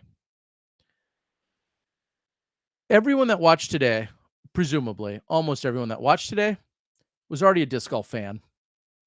You're watching because you love disc golf, and you're already a fan. You knew where to find it. You knew what was going on. Now, you may have not liked it, and that's fine, but you were watching because you were a fan of disc golf. You're a fan of the skins. You're a fan of whatever. You're a fan of GK Pro. You're a fan of all the players that were there. You're a fan of all those things. I don't think it hurts the growth. Did it? And then you can even look at 2 sides of that same coin when it comes to, does it hurt live disc golf? Yes and no.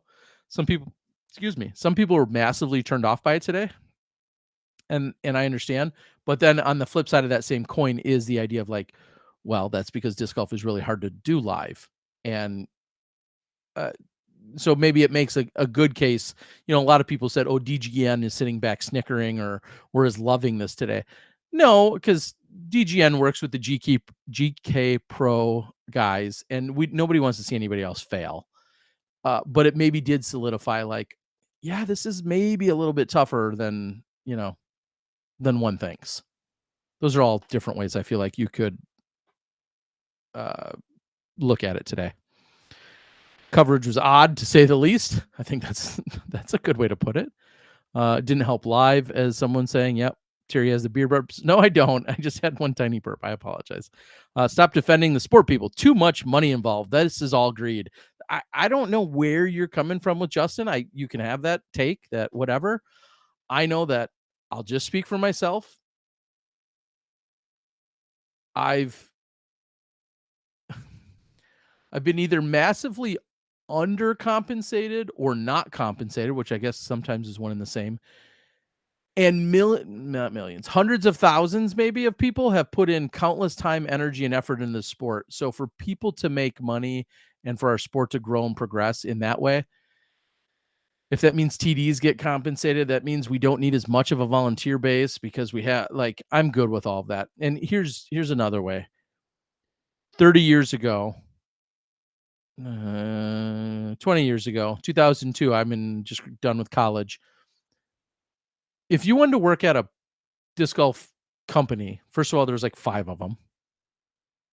There's Innova, Discraft, Gateway, DGA, Lightning,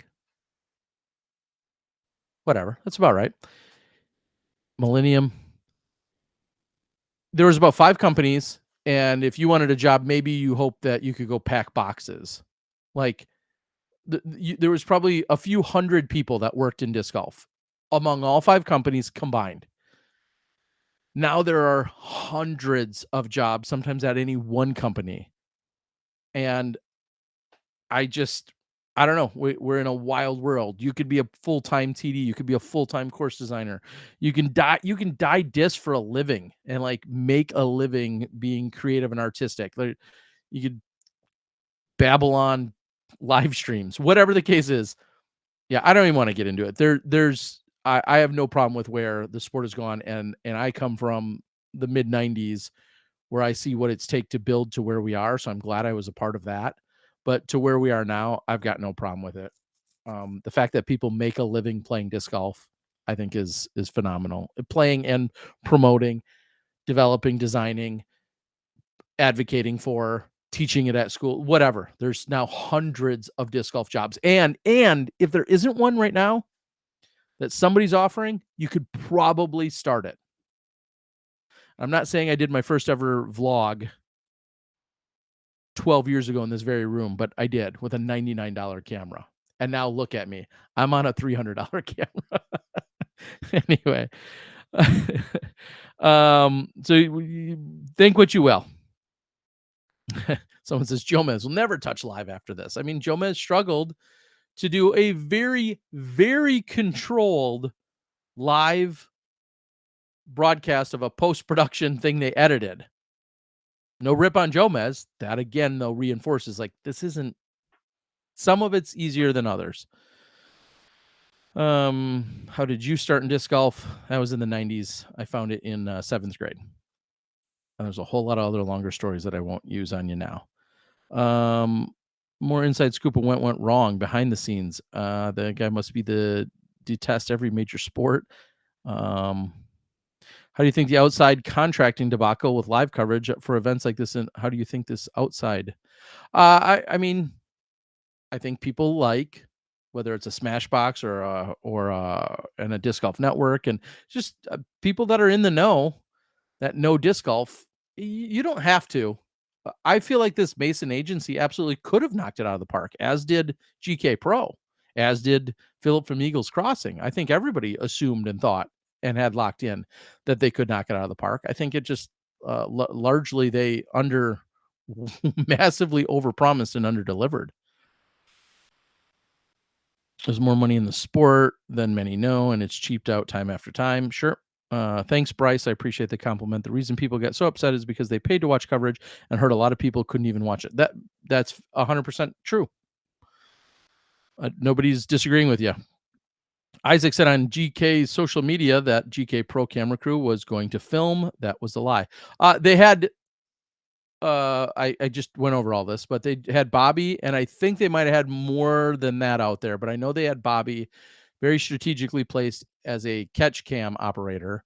Now, whether they cut to it and use it appropriately, that again goes back to the actual directing and the producing of the show.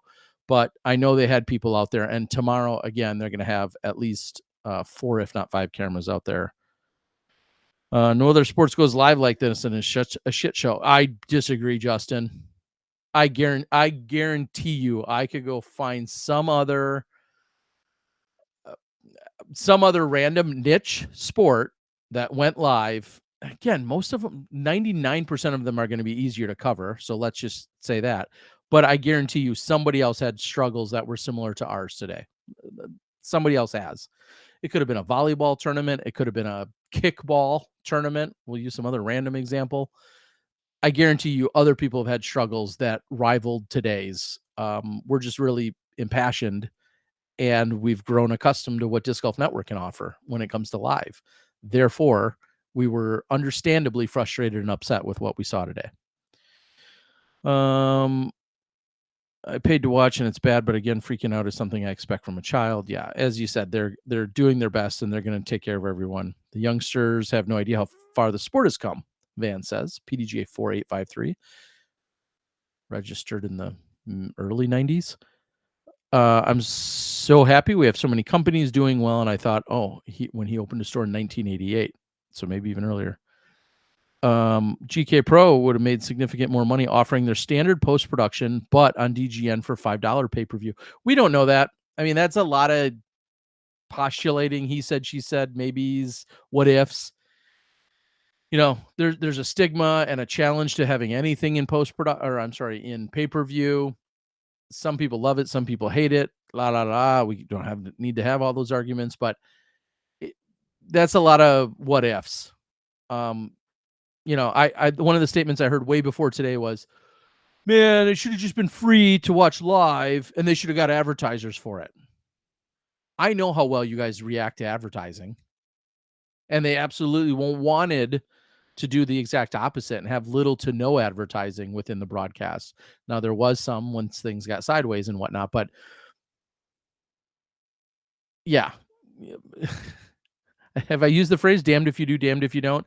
Sometimes there's just no easy way to win that. And that's always the answer. I don't want to watch ads. Get somebody to pay for this. Okay, what do you think ads are?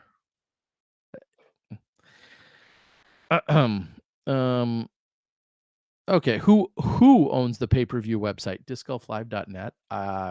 Maybe an Eagles Crossing affiliate. Wow. I'm guessing them, but I honestly don't know that. Fishing has cams on every boat. He won't comment on that. Fishing. So you're telling me every mid to small level live fishing broadcast you've ever watched went perfectly? I'd have a hard time believing that. And even if it did, I'm not going to lie, fishing still sounds 100 times easier to cover than disc golf. You put 10 packs, 10 live U packs, as we call them, or live video units on boats to watch one person or 2 or 5 throw lines into a water. You're still talking about a confined space of a few hundred feet. Like, don't even get me worked up about how almost every sport in the world is easier to cover live than disc golf. And I might sound like a homer for anyone when I say that, but again, outside of a few Olympic sports, or maybe a lot of them, a few, your cross countries, your slalom, no, a lot of those. Those are almost all fixed camera positions. Almost all of those. All right. Yeah. Also, no interference from woods. Yes. If you have signal on a lake or not, even that can get easily remedied. But you're oh my God, I'm not even going to get into it. It's so much easier. Would be. Pay me $100,000 to go film some fishing. We give you some damn good fishing content. A few hundred feet. Yeah. Every player on the hole needs dedicated drone to cover them. Otherwise, what's the point? You're a homer, Terry. I am. And just like that, we know T-Dog does not go fishing. I mean, I fished. I've drilled holes in the ice, sat there, been in a shanty. I've taken a boat around a lake. I've done all that. I haven't been I can't even think of the term. I haven't done any open sea fishing, or I haven't joined Alaskan crabbers or whatever the F that is up in Alaska. No, but generally speaking, you're talking about a couple people in a boat casting a line. You're trolling? Is that what you're doing? You're trolling at 2 miles an hour? Again, all pretty damn easy stuff to do. I think that would be easy. And no, I don't actively regularly fish, but I understand the concept of fishing. Fishing on a lake, fishing in a river, still so much easier to cover than following 4 people through 10,000 feet of wooded Gulf. Dudes never bass fished in a tourney or watched one. They travel miles in a single late, and coverage is fine for all competitors. Wow. Yeah. Yeah, having a camera or 2 on a boat, following one person that never gets out of arm's reach. I'm done. I'm done. Deadliest catch. Thank you. That's what I was looking for. When I saw the product this morning, I had to write to you on Instagram and please fly in and save the broadcast. Now, I couldn't do that. Although I do wish I was down there just as a fan to take it all in. Even bike racing. Bike racing, if it's on a track, would be easy. Bike racing on trails, trail racing of some that I could see being much tougher. But even there, they're probably using fixed mounted cameras throughout the trail. We generally don't have a lot of fixed or mounted cameras. We generally have 2 or 3 cameras on a card traversing through 18 holes of golf. I'm spiraling. I know, Kristen. They don't have a camera on every boat anyway, just the top guys. Okay. What's the underwater spearfishing coverage? Ice fishing could be cool. Good pun. You know what I'm going for. You could throw discs on the ice. How about you pay 200 for not about to pay 200 for the spectator pass? Okay. Here's my analogy I gave the other night. I didn't. I just ranted to myself and a few others. There was some criticism or challenge over GK Pro offering up the skins match and having it as a pay-per-view in the first place. Here's my analogy. And you guys can all poke holes in it. That's fine. Arguing about that or complaining loudly that this was originally behind a paywall. Now, again, we have to rewind a few days ago when we expected, really great performance out of this Mason agency. To me, that's like me going to my local grocer down the road and standing in the parking lot with a megaphone and screaming how much I protest and detest them because their ice cream and their beer is too expensive. It's all dessert at this point. Like, your life will go on if you don't see the GK Pro skins match. There is nothing that is keeping you alive by being able to see this. So if you can't afford a $200 or you don't want to spend $200, there's no hate here. And if you couldn't afford or don't want to spend $14.99 on the live pay-per-view, I'm fine with that. But to say that they shouldn't be going about this and why, to me, just doesn't make sense. To me, this is all dessert. GK Pro does not owe you a skins match. Nobody owes you disc golf content. No, maybe Disc Golf Network, which you pay for. GK Pro doesn't. And I didn't understand. Well, I did understand. It is what it is, but I didn't understand a lot of the initial screaming about this. This is now, if you want to go to your grocery store and scream that the bread and the milk and the carrots and other truly nutrient rich, life essentials, whatever you classify those as, cost too much. There maybe you could have an argument, maybe, depending if it's in their control or not. But watching GK Pro skins live in good quality, which we were hoping for, that's dessert. And if you can't afford the brownie, you can't afford the ice cream, you can't afford the craft beer, or you don't want to pay for it. It's not even just about affording it. Even if you can afford it and you still don't want to pay for it, it's just dessert.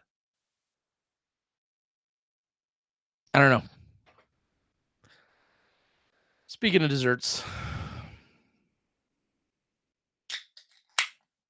cheers. Cheers to you guys.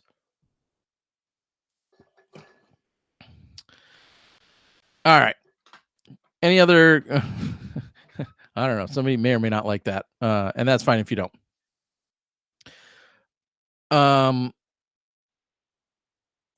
I think the hard part of the live stream was the difference between the consumers perceived the live stream was marketed as and what we ended up getting. I don't think anyone's disagreeing with that. I'm not. Again, my analogy, was from a few days ago. Your frustrations today after paying for it, nobody's denying that. GK Pro is not denying that, nor is Eagles Crossing. Nobody's denying your frustrations, all of our frustrations. 100%. We expected a better product. We anticipated a better product. And it was really frustrating to not get that. Nobody's arguing about that, especially from the GK Pro side. They were very disgusted and frustrated with how it had come out. And yeah, I don't even think that's really up for debate. So Brendan, who has super chatted again. I'm not saying you're my favorite, Brendan, but I can be bought.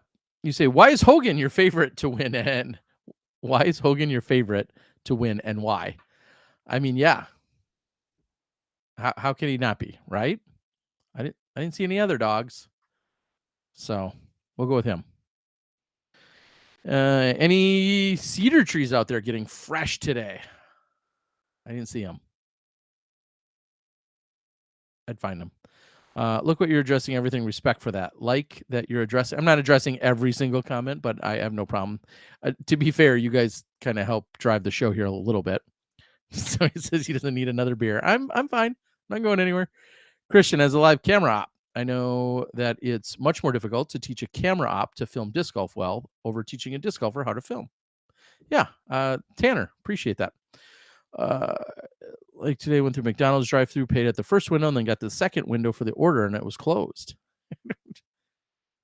I felt like today I went through the McDonald's drive-thru, paid at the first window, and then got to the second window. No, I feel like you got to the second window, and then their shake machine was surprisingly working, but they threw it in your face when you got there. That's what it probably felt like, and I understand that. Very legit question. Clayton says, why didn't they hire Smashbox? Smashbox is largely not really in a full capacity. Smashbox doesn't have quite the, I want to say the tools or the resources that we used to, but yeah, that's, I guess, a good way to summarize it. We don't have quite the tools or resources. Could we have been consulted or helped in some capacities? For sure. We probably could have been. But we couldn't have provided the service exclusively like Mason was supposed to do. They were supposed to come in with all these people, all these cameras, all this equipment, and Smashbox largely does not have most of those capabilities anymore. We've essentially sold out, for lack of a better phrase, to the DGN. So in some ways we could have helped in a lot of ways, but in terms of a physical standpoint, there's certain things we couldn't have provided that wouldn't have been worth buying for one event. It would have been nice to have a Mason rep on the, yeah, I mean, I don't know, with the way I understood the conversations and relationship management went today. I don't know that a Mason rep is up for that. I don't think I know they didn't have their best day, and it would be great. I have no problem. You've heard us talk about how we like to kind of know the facts and know what's going on. And if that means hearing from more than one person, I'm all about it. Today, the proof was kind of in the pudding. GK Pro told me some insights, and then there was some stuff that was just very obvious that backed that up on screen. And yeah. Um, Plus, hearing Terry get a bit real on Nico was a must hear. I hope Nico's doing well. That's all I can say. I mean, there was a comment made about if he was taking too long or not, but other than that, I hope Nico's well. Been nice to have him. Was today close shave of the day? I don't know, but one of my favorite, if we're talking about getting close, one of my favorites, it just may, and you guys recognize this, and it's the thumbnail. Just a couple of times when Rich was in, and clearly he's comfortable, and I don't think much of it. It does come across a little interesting, for lack of a better term, when Rich had his arm like on the back of the chair of Calvin and Germ. Calvin, Germ. Was there another? No, I think that was it. Calvin and Germ. Maybe Luke too at one point. Uh, it's I don't make anything of it other than there was just a certain look to it that just felt a little, I don't know, felt I don't know if odd's the right word. Is this what I can show you? So if you're seeing on screen, yeah, this is when Calvin, this is my own screen grab. I know other people did their own. This is when Calvin was on the show and getting interviewed, and Rich was just having a conversation. No big deal. And it's not. It comes across a little funny. I couldn't really see, sitting that way with Valerie Jenkins or Nate Doss or Nate Sexton, probably, but yeah, it was. Uh, it made me chuckle. I think it made a lot of you chuckle. And I don't think it was uncomfortable. I don't think he made the players uncomfortable. I don't think there's anything. I think he's just a gentleman that was comfortable, resting his arm there. I don't take anything away from it. It just, yeah. I haven't seen any of those good bushes, as DeBong Ripa is asking about. Kind of like the Salvador Dali color smears. Plus, hearing Terry. Okay, yeah. Let's go, Yuli. All right, so here's the point in the show.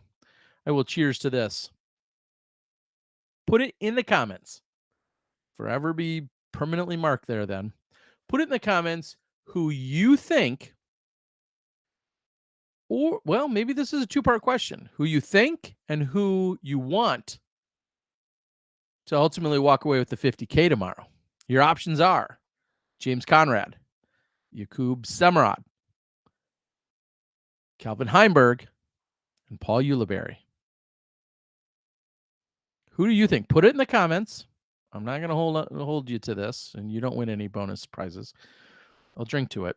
But put it in the comments who you think will and who you want to. And maybe that's the same person. But I'd like to know who you guys pick.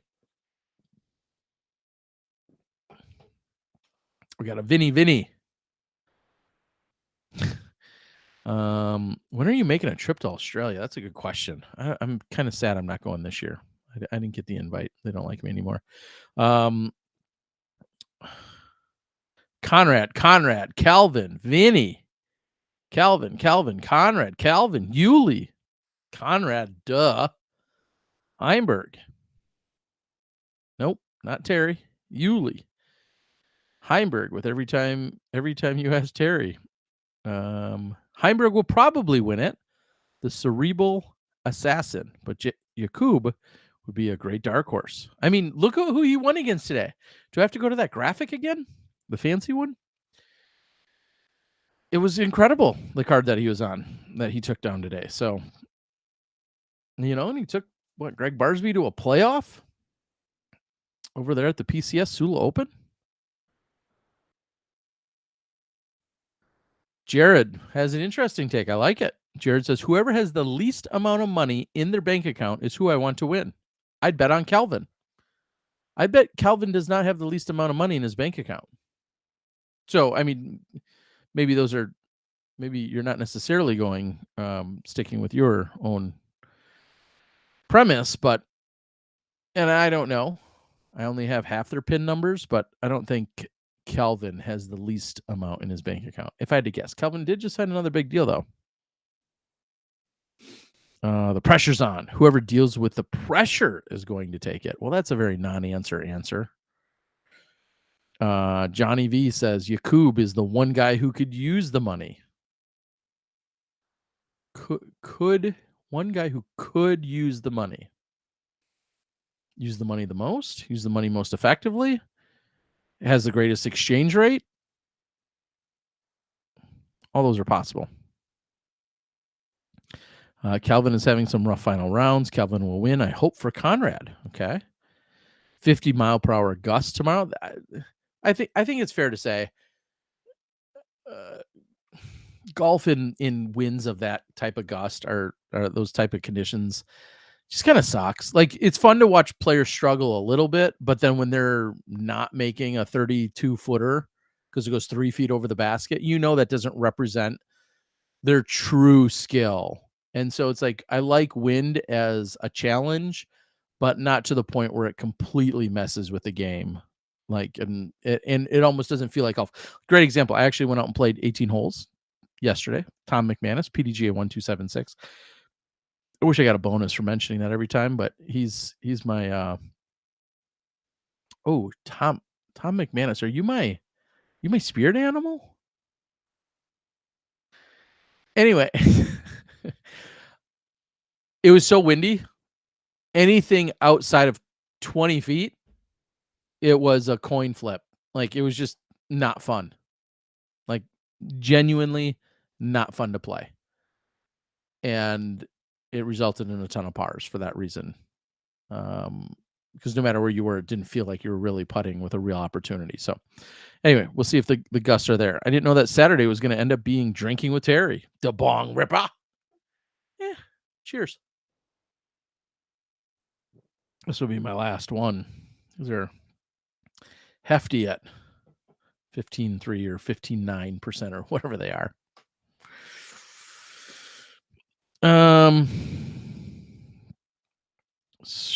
We all lost today. Happy to see 5 to 10 mile an hour. You can play with that. Wind just ruins disc golf. Yuli is the guy who bets $100 a hole, but only has $5 to put up. I don't think that's true. He's got at least $10 to put up. Clayton, I think the strategy is to turn over Jomez versus John Boy. Collab was pretty big plus for the day. They win $50K in Mason coin. Windy AF here in Oklahoma. Isn't that every day? And tomorrow as well. 20 to 30 mile per hour gusts predicted tomorrow locally. DG, are you local to that area? Or are you saying locally where you are? Eric says 15.9. Yeah, these don't mess around. So here's what we're going to do, because I can get fancy on you for 10 more seconds. I think if I click here and go here, go to weather, don't look at my otherwise history. Let's look at what can you guys tell where I broadcast either from or about? Stowe, which is Green Mountain, Leicester, Maple Hill, Bend, where I just was, Rock Hill, where I visited. All right. And then Shaletvia. I'm a blessed man. I've been all those places in the last 8 weeks. Where are we going tomorrow? I'm just going to put in St. Louis. No. What? Hawk Hollow? You'd think I'd know that, right? Hollow. You can see me type? That's not good. Missouri? Hollow, Missouri? I thought it was Hawk. I should just type in freaking St. Louis. Anyway, I think it's supposed to be warm. Well, we don't want 10-day. We'll take hourly. Here we go, folks. 1 p.m. tomorrow. If I'm anywhere remotely in the right area, I hope. 1 p.m. tomorrow, we see 73 degrees. 15. Yeah, it looks like 15 miles per hour. That's probably the peak of the day, and then it only gets less from there. So about 15 miles per hour, 70 degrees. Can't really argue with those conditions. 15 miles per hour. I'm going to just for giggles type in St. Louis. I think he said we're an hour outside of St. Louis. Sorry, Rich. I got lost in your conversation about your 1972 football game or whatever it is that you had 3 touchdowns. I thought that was an Al Bundy reference, but apparently it wasn't. So I put in St. Louis, and at 1 o'clock it says 75 degrees, 17-mile-an-hour wind. So that's what we're going with, folks. So does that change your mind? James Conrad, Yakub, Minnie, Yuli, 15-ish mile per hour winds, 70 degrees. Maybe that changes your mind. All right. Did I cover everything here tonight? What a wild day and night that it's been here, folks. Some people are saying that I took the same screenshot as others. That is probably true. There are a couple funny ones out there today. I will probably have that Mason company follow a couple cards and then some practice holes before cutting $100,000 check. I don't think it was quite 100, but I was given the impression that they were given their homework, and I'm just not sure that they did it. Is another way I would word that. Hawk, HAWK, is 1 hour from there. Will you have scoring updates? Will I have scoring updates tomorrow? I don't know if I'm going to be around at all. No, I won't. My daughter, I think, has a games at 10 a.m. and then also at either noon or 1 Central. So I won't have any scoring updates. I don't know if they're going to have any scoring updates. Again, they're filming for post. It will not be live. Yeah. He had a six touchdown game too. Yeah, I didn't know where he was going with that. Have you any cool tournaments coming out soon? I do. I've got Sandy Point Resort, which is the Northwoods Open, which was filmed a month ago. And then about 2 months ago now already was a tournament in New York State. Steve Brinster, Nick Carl, a couple other guys, Dan Brooks Wells, all on the cards. That's just awaiting commentary. It was shot really well. It's been edited. It literally is just awaiting commentary, and that's going to be a perfect off season or slow season release on my channel here soon. Those are the two main things that are in the mix right now. And then whatever stuff I go out and film, I'm going to be going to the PLO, the Phoenix Ladies Open, in a couple weeks. I'm going to be going down to the the Chainhawk Open and A tier down in Florida. A lot of you guys have seen that. I'll be covering that in the first week of December. I feel like there's one other event that I'm probably going to be filming. So yeah, continue to get some of your random other events going on as well. I do have a question for you guys. If I sat in this chair, it wouldn't always look just like this, but maybe. If I sat in this chair and gave you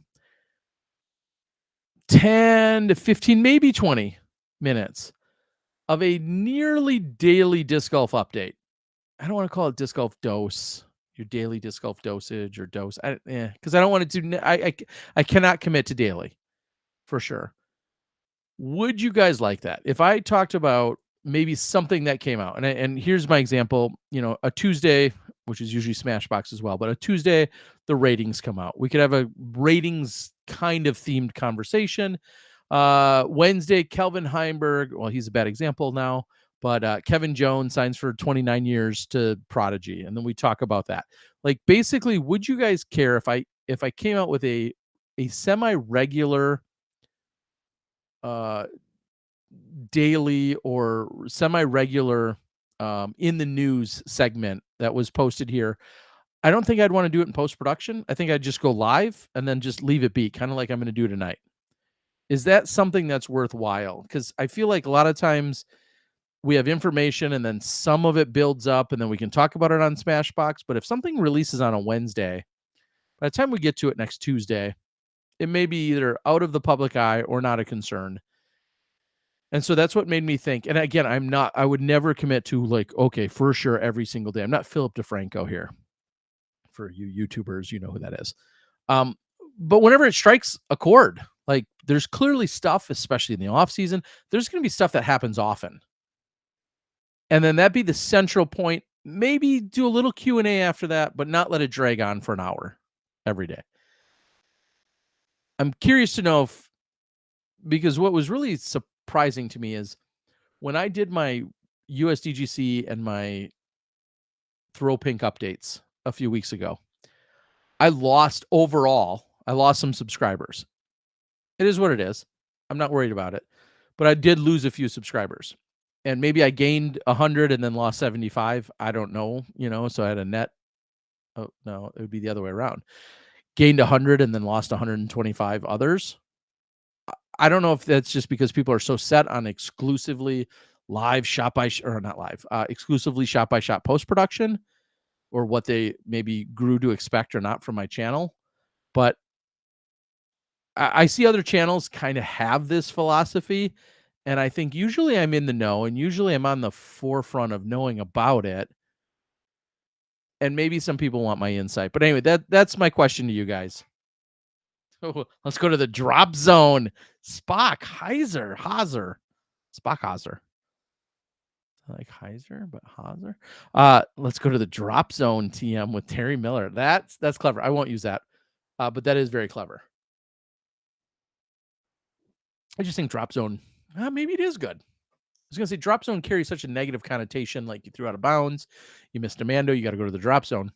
But if I'm dropping news like it's hot, because everybody says drop it like it's hot still here in 2022.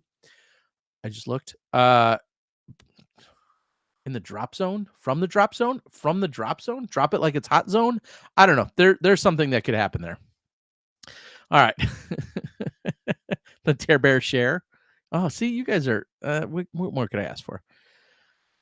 Like disc golf news shorts. Sounds good. Yeah, that's exactly it. And I'm thinking 5, 10, maybe 15 minutes, depending on what it is. Depends if I can elaborate on it. Depends if I have like good, solid stuff to continue to talk about it, or if I just come in and kind of give you like news and updates from the day. Miller time might be trademarked. Why not do it on a different platform like Twitch? Separate the talk content versus action. That's a great thought, Eric. And I guess the only reason why I wouldn't is because I feel like I have a subscriber base here. So I feel like if you're here, you're generally maybe care. I'm not gonna lie, I love you guys. This is the largest. I think tonight was one of the largest concurrent viewerships I've ever had. And it's just maybe Tuesday night and everybody's pissed off about what our friends at Mason did. Yeah, there was over 500 and some watching at one point. I wouldn't expect that daily, but yeah, I don't know. That's a good conversation. The brat zone. Put it on your face. No, put it in your face. Put it in your mouth. I'm working on Johnsonville too. Really, Founders is next up too. Nobody needs extra disc golf content. The majors are the only good thing, and there's tons of DGPT stuff. That's fair. Maybe you don't like the take by those people. Charlie Eisenhood's great. Maybe you like your information coming from a chubbier source. I don't know. I'm just saying. I guess that's the beauty of content is you never have to click on it, right? Like, oh, that round guy's talking. I don't care what he says. Okay, I won't click on it. Like that's also pretty easy. Van says I for one would love more Terry content. One of the finest voices in disc golf. Stop it. Level-headed, insightful, and so damn good looking. Come on. Handsome and humble, just like Ed Hedrick. Come on, Vance. How much do I gotta pay you for that? That would be awesome. Raw, uncensored material. The disclaimer says that Terry's views are not necessarily the views of Smashbox or DGN. From the drop zone with Terry Miller. Okay, fairway hits. What else do we got there? I think it's Saturday, Terry, not Tuesday. Isn't it Saturday? Douche dropper? No. Not gonna go there. Fairway hits. See, look how damn clever you guys are. Pin high disc dies. It's a shout out. It says Johnsonville. Stick it in your mouth. Oh no, stick it in your hole. Yeah. I'm a big fan of put it in your hot dog hole. I think I've said that a few times in my day. Whammo Wednesday with the Goog and Terry Miller. I want a Terry recap of his 30th place at Worlds. Which one? Oh, here's an exclusive. Oh my gosh, it's handy. Guys, here's exclusive. We got to start wrapping this up. And I beg your forgiveness. I don't know what the word is. Holy cow. You'll see this posted. Someday. I don't know. I just found it again the other day. I'm gonna make a social media post about this, but you guys are getting the exclusive. I'm gonna ask the PDGA if they'll consider reissuing my check from 7/21, July 21st, 2012. Terry Miller, 2012. So we were in Charlotte Worlds, putting, pro men, 9th place. Mofos. I'm not gonna put that on there. It's got my address. Anyway, not that you couldn't just Google me. Here we go. 9th place. PDGA. What is that? $35? $35. Putting. GAB&T Worlds. I don't know what that means. General account B&T Worlds. I don't know what that. Anyway, pro men.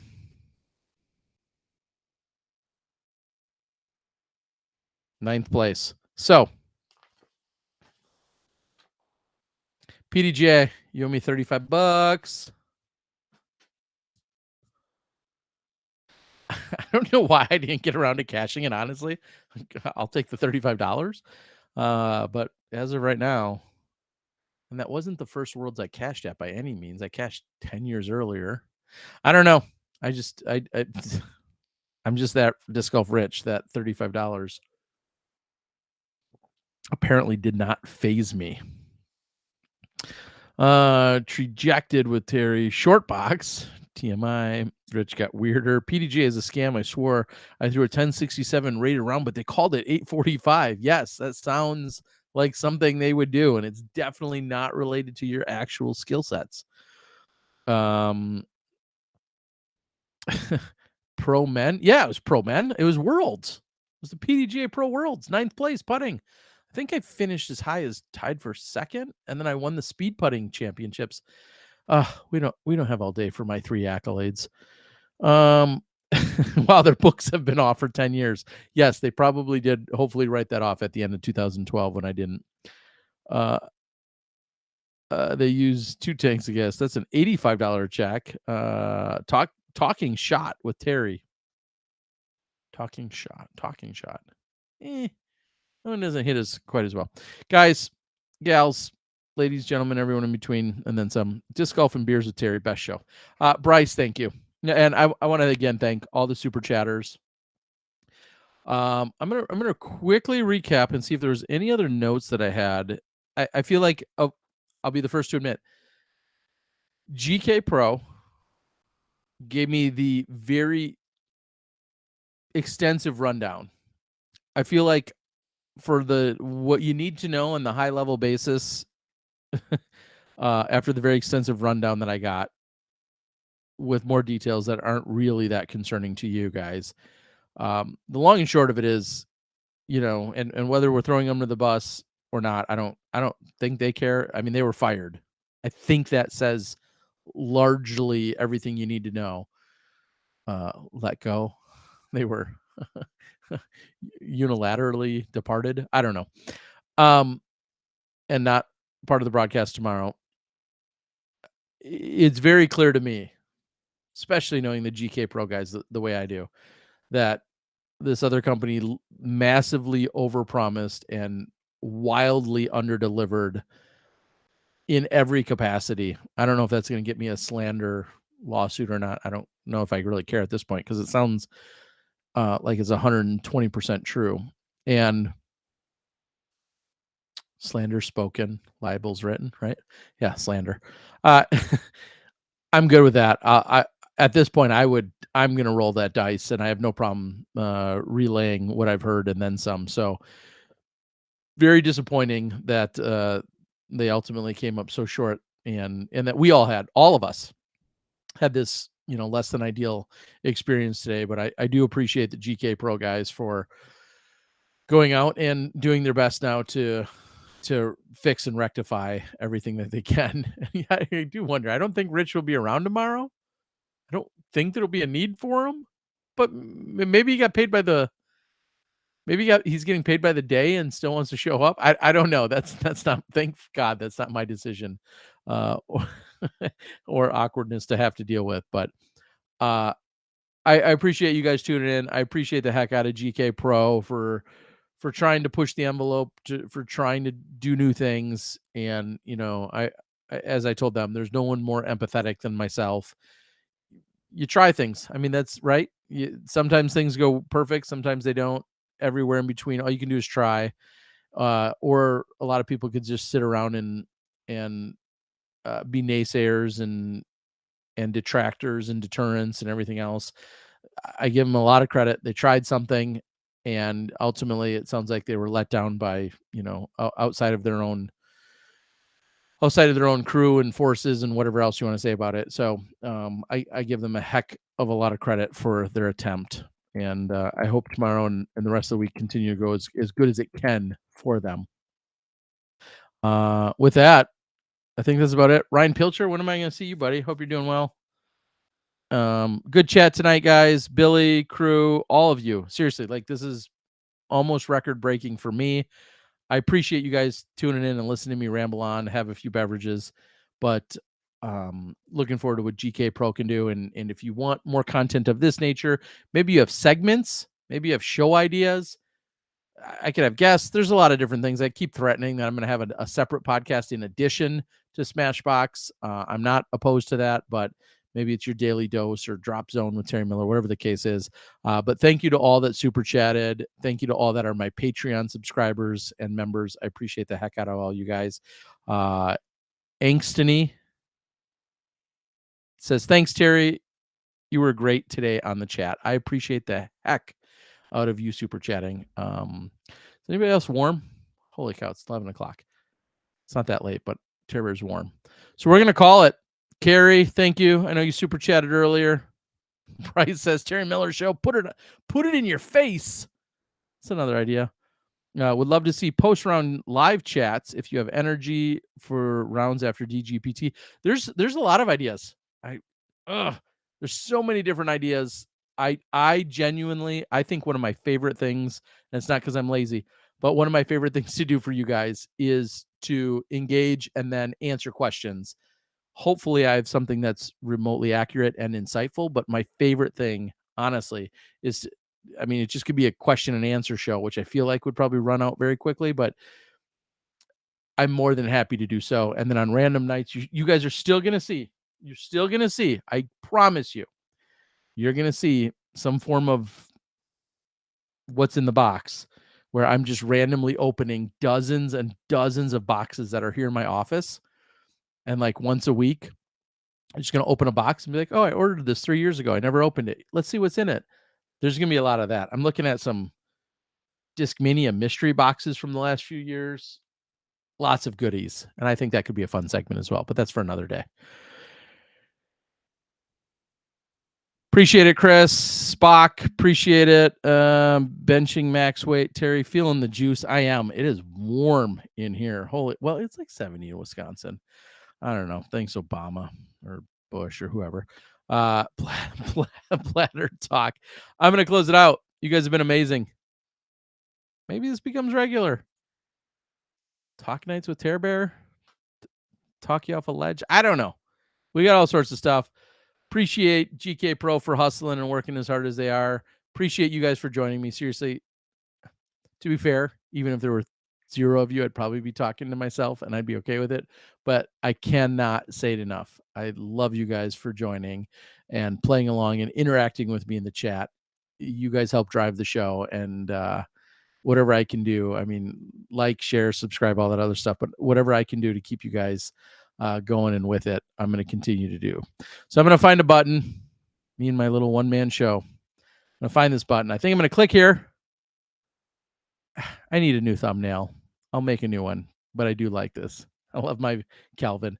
So best of luck, Calvin, Yuli, Conrad, Samarad, all your guys going to the Final Four for the big money skins.